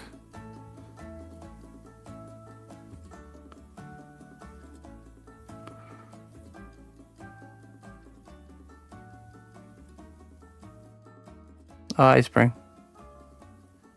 Yeah, we figured it out.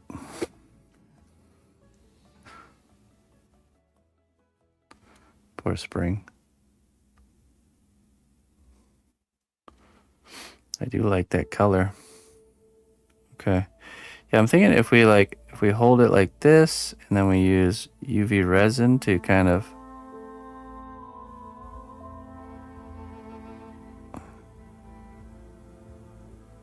you just imagine having to rewire it. Well, the fiber optic will never have to be redone, but this might have to be at some point, and that's why we have a compartment for that. You know, this will be kind of like concealed in this compartment here.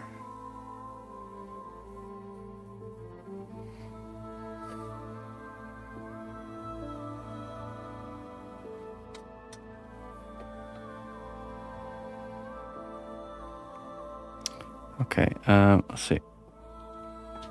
Let's grab some UV resin and a flashlight.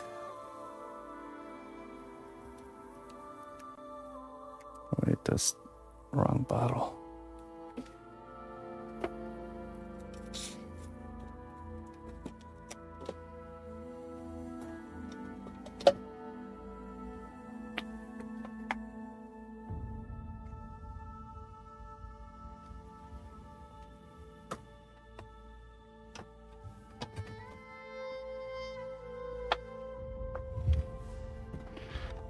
Where is... I thought I saw it earlier.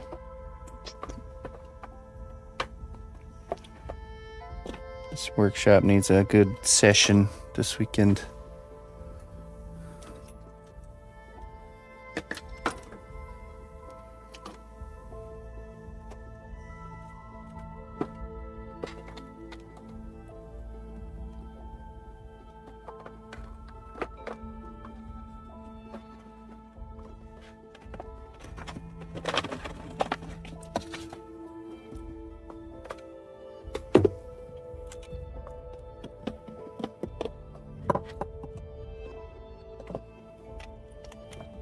Ah, yeah, there it is. I never saw it.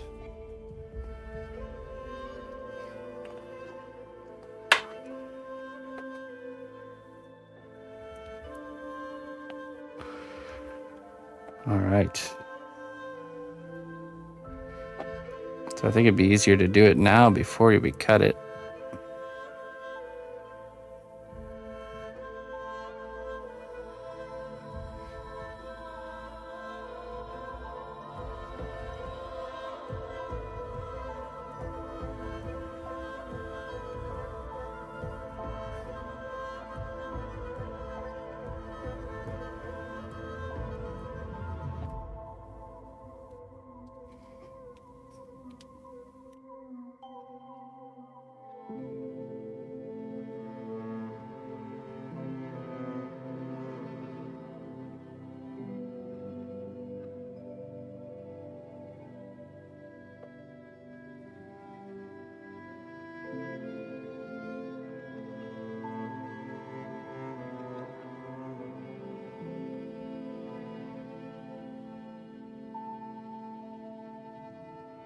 We don't have to.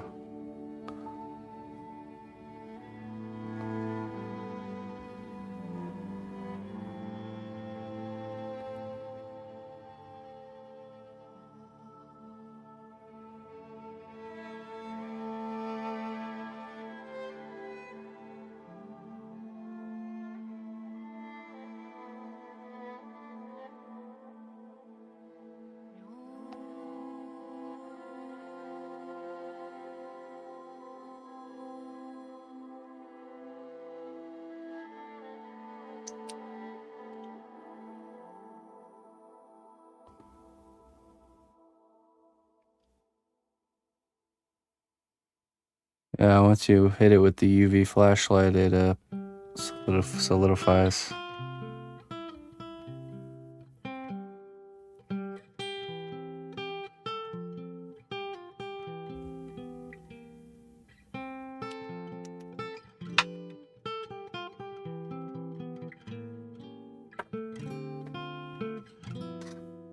Yeah, it's like syrupy, like honey.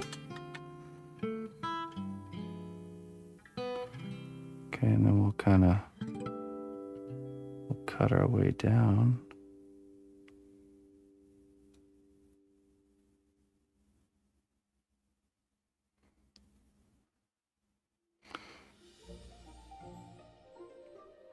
But it doesn't cut as easy as I expected.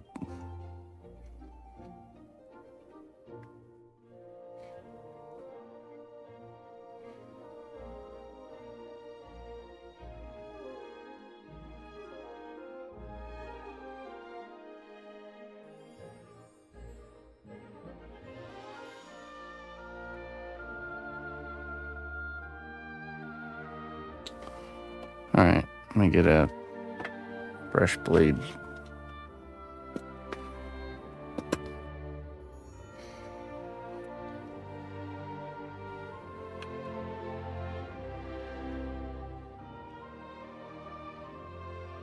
I do need a needle snip. I don't have one.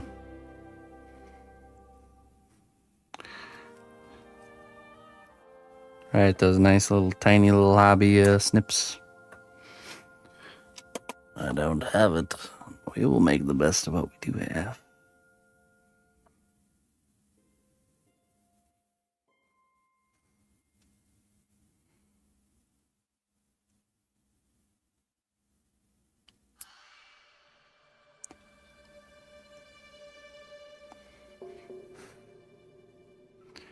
Honestly, didn't expect that stuff to be so tough. I feel like I've cut it before.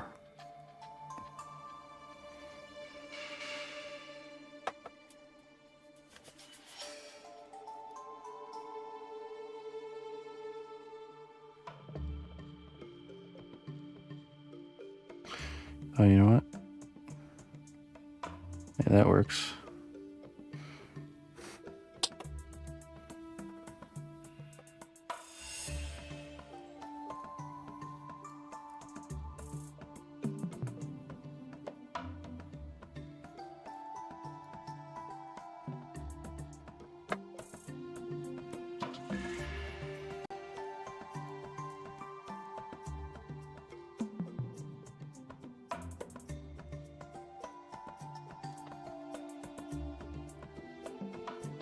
Nope. Oh.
Hey, what's up, Blue Snow?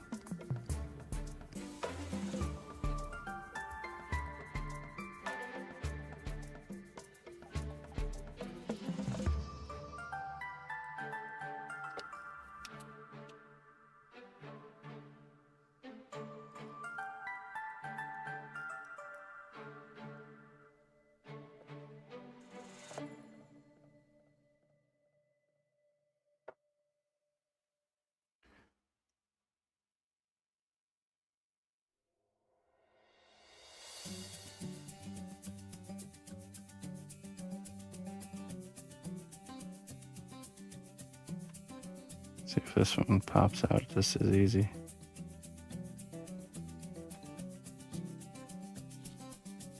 Oh, yeah, kind of.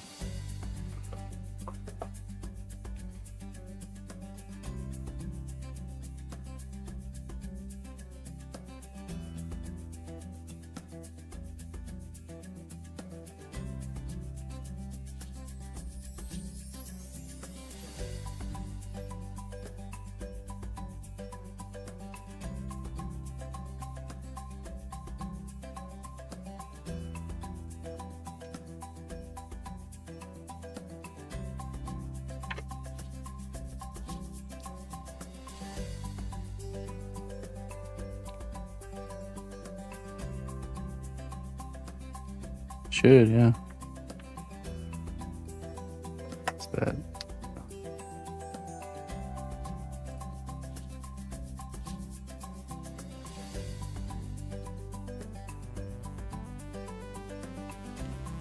Okay, I can see the score. Hey, what's up, OMG?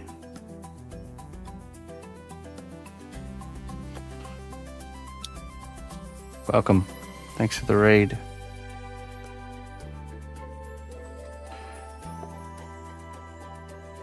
We're just tinkering around with a skeleton pirate's eyes here, adding lights to our project.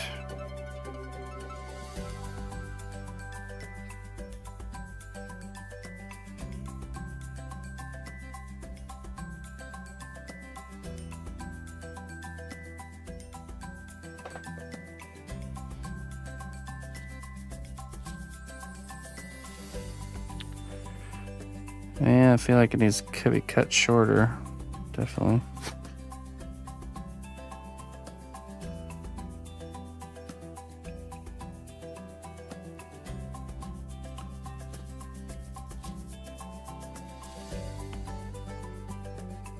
That one didn't seem to seat back in place correctly.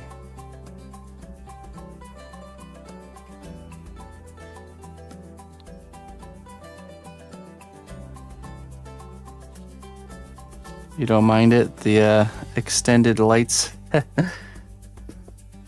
I want it in the dark area of the eye. And then what we're gonna do is we'll use like paint to so we don't see the light escaping from the sides of the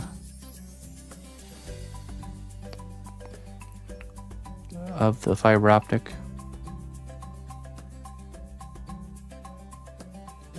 Got that SpongeBob. That's kind of what I was going for. I wanted one of the main points of this piece was to do the floating kind of like cartoon iris.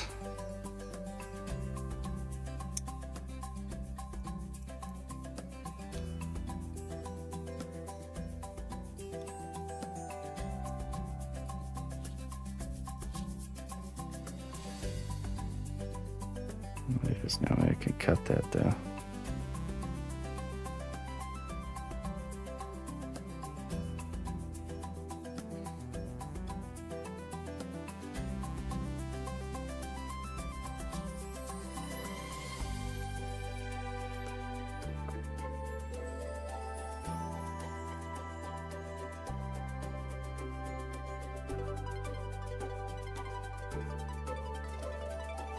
Maybe we just pull it. Ah, yes.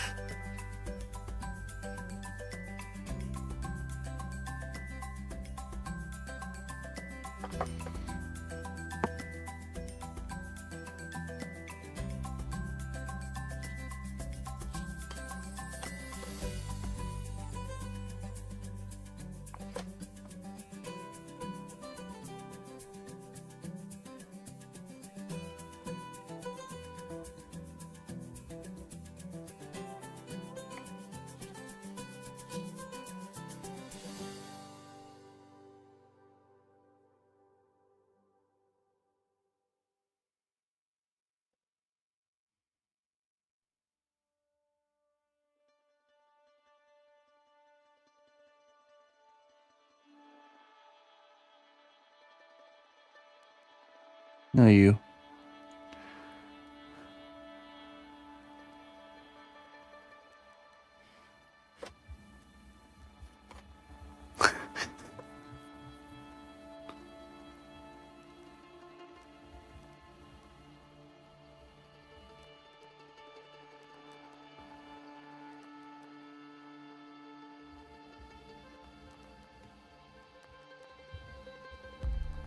All right, positioning is good.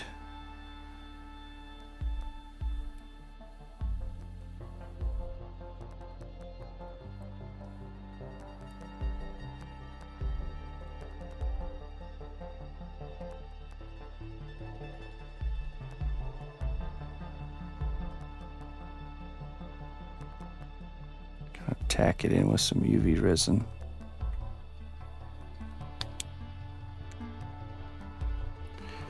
Yeah, we hit it up with some pure black with a matte finish. Definitely,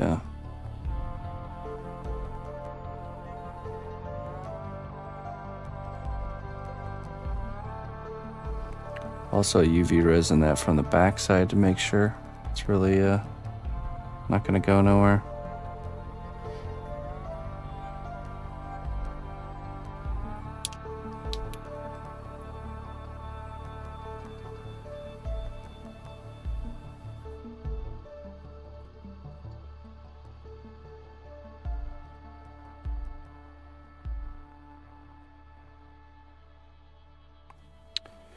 Yeah, we'll be painting over it with some black.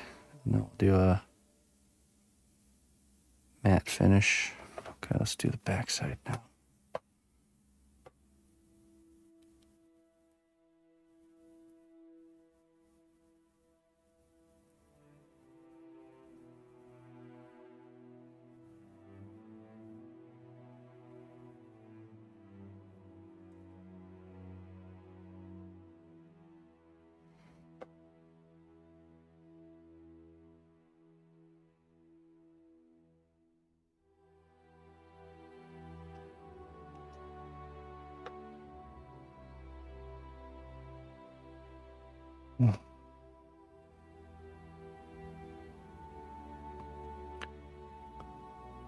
Next challenge.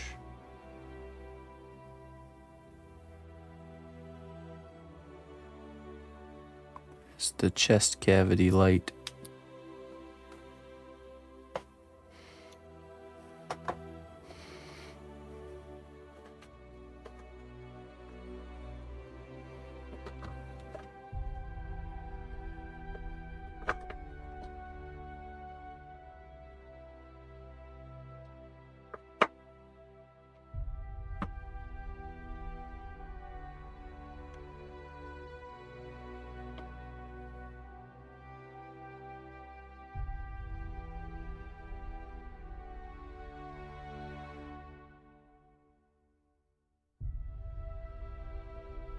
Okay, let's see.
The light, now it's the same color. It's just ice blue.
No.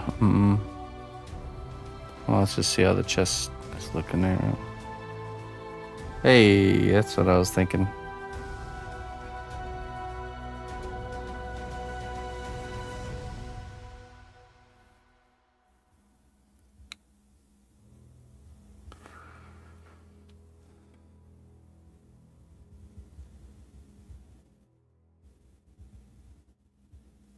No, so now let's get them both together. I don't know what I did wrong here. Oh. C'est positive to the positive. Oh, it's this dang burnt negative cable. I wonder how that happened. It broke.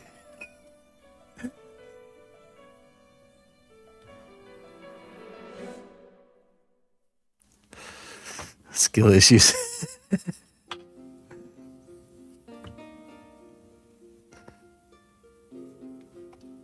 Dang, chat with your radical ideas. That kind of makes sense. Alright, let's do a little operation here. That's not going to work out very good. Okay. You stay there.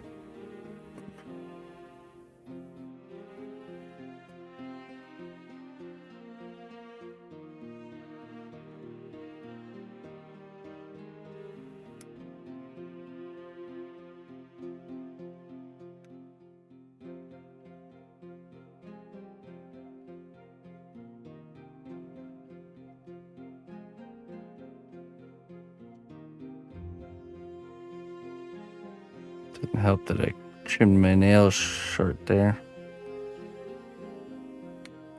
Ah! Just ripped the cable again.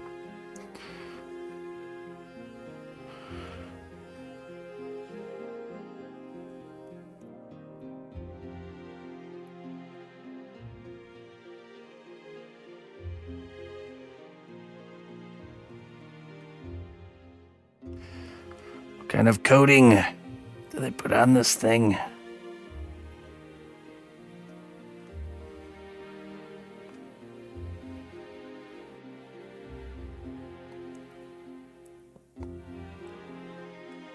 You know what it is? The store that sells these sells strippers too.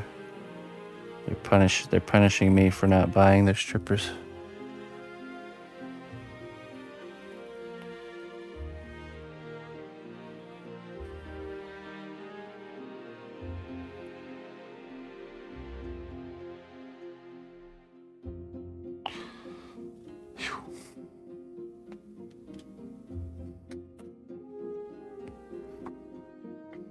The needle nose.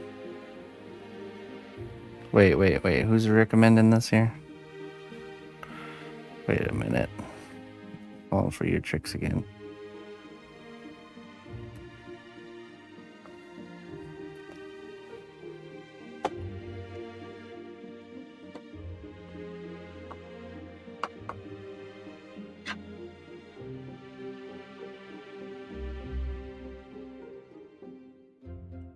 Gonna go the tried and true way here.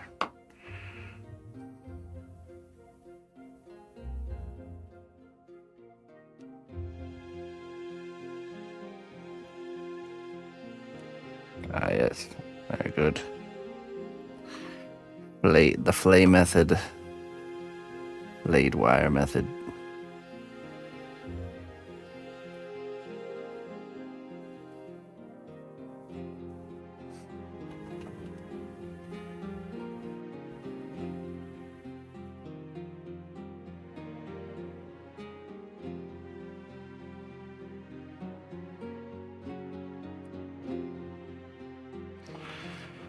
Okay. Order has been restored.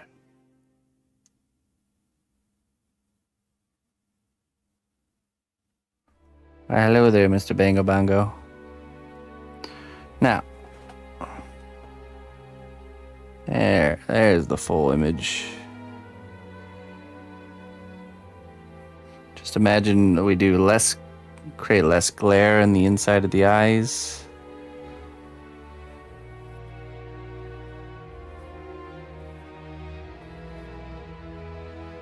And we need to block the direct beam of that somehow.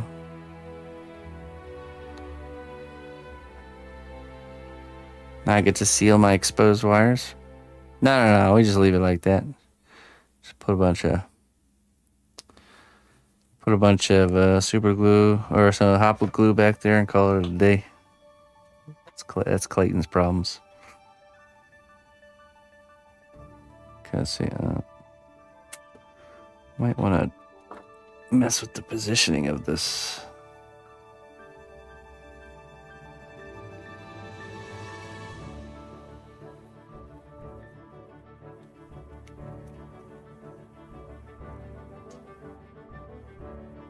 In hindsight, I would have ideally made it so like the torso would maybe the torso would detach from the legs right at the belt line here, and then I'd have a tube or something that going up the leg where we could put the LED lights, probably in this one because it's straight, and then it would be shooting the light directly into the rib cage without us being able to see the source of the light. Dang you, hindsight always 2020.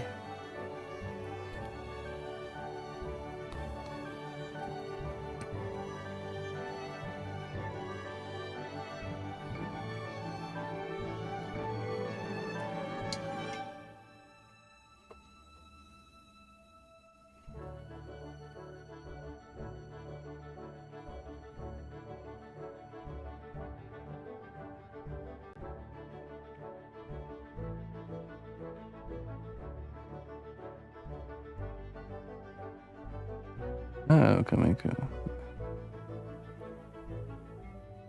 The song is indicating progress, yes. Ooh, but struggle again.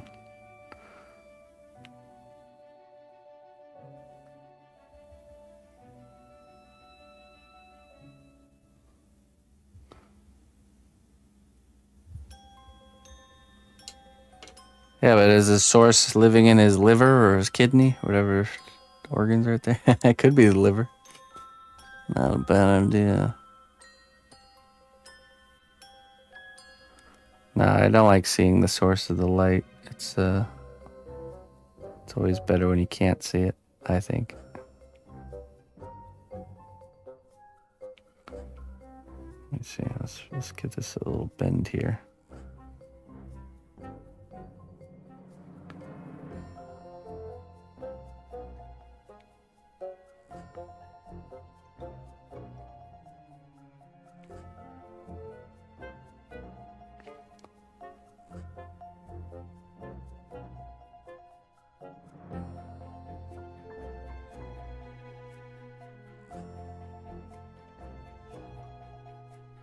Right, but I like that there's darkness up here and more light down here. It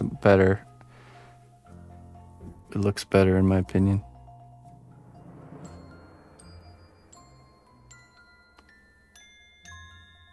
If the light's up here, it's like almost like too illuminated. Yeah, I think we're just gonna end up kind of plopping it right there. Underlit, yeah.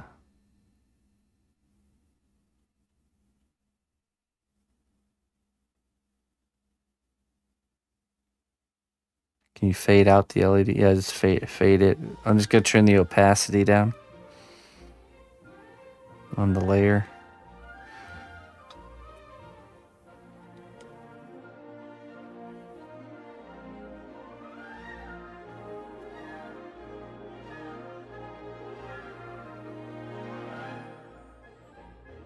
Just have cotton balls in there. Well, we can't obstruct the light going up, but we can.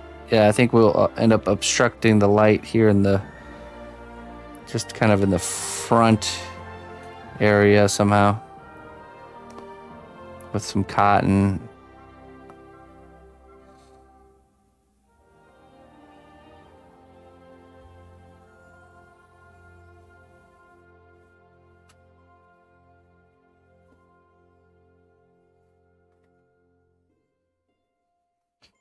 Right. Yeah, I think that's what we'll do. We'll just get the light where we want it right now, and then we'll just kind of use some cotton to kind of obstruct that.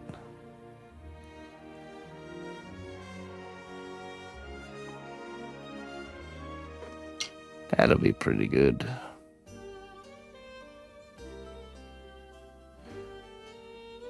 Yeah, cotton soaked in like Mod Podge is perfect for that. Okay, so you know what we're gonna do? We're just gonna hot glue it right in place right now. Oh, wait. Things shifted already.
Sneak peek here.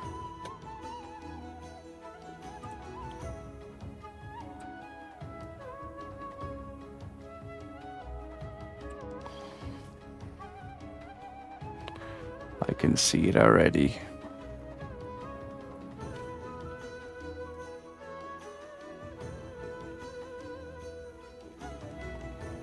This was the main vision with this piece. I really wanted to do a bony skeleton pirate with the lights kind of like shining through the rib cage. That was the master plan. But now we'll have also, on top of this, we'll have the ship having its own kind of core light shining out of the underbelly of the ship as well.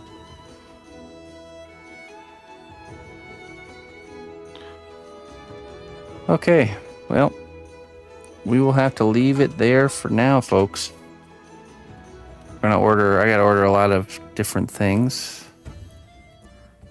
Some more lighting materials.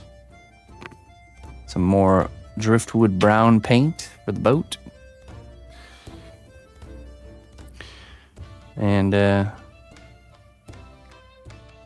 I'll check my magnets, see if we got the right magnets for the part that goes on his back to cover up all that lights. Fiber optics, yeah. Yeah, I think fiber optics are great. So soldering snips, thank you. Yeah. More wire that isn't a pain in the butt to strip. Be preferable. Strippers that have the right size, maybe. Monkey armature. Oh, let's unplug this. Whatchamacallit? Yeah. Soldering iron.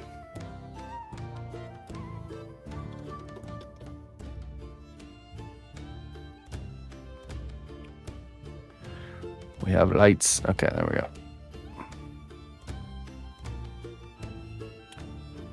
Okay.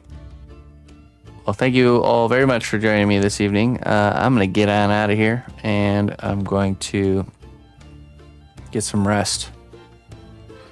I'll be back on tomorrow morning, bright and early. We'll be working on the World of Warcraft characters. So, or character. I think we're going ham on the female character. So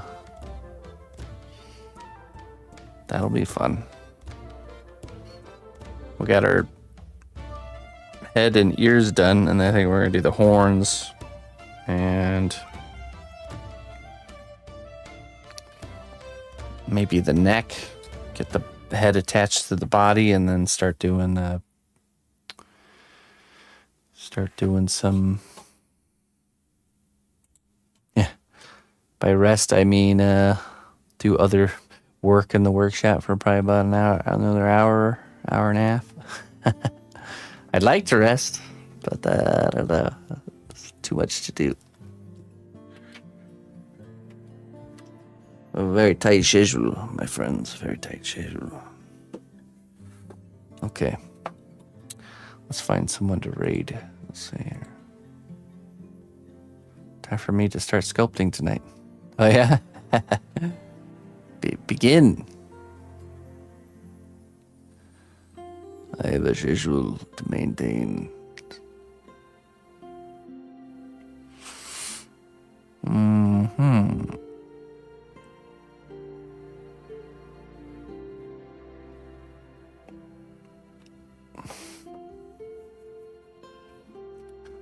Hey, maybe we'll go raid Mr. Brock. Brock doing some airbrush, some Canadian airbrushing. Brock's about as Canadian as you could possibly get. Let's go raid him. He's just a good old Canadian fellow. Surveying the land and airbrushing the evenings.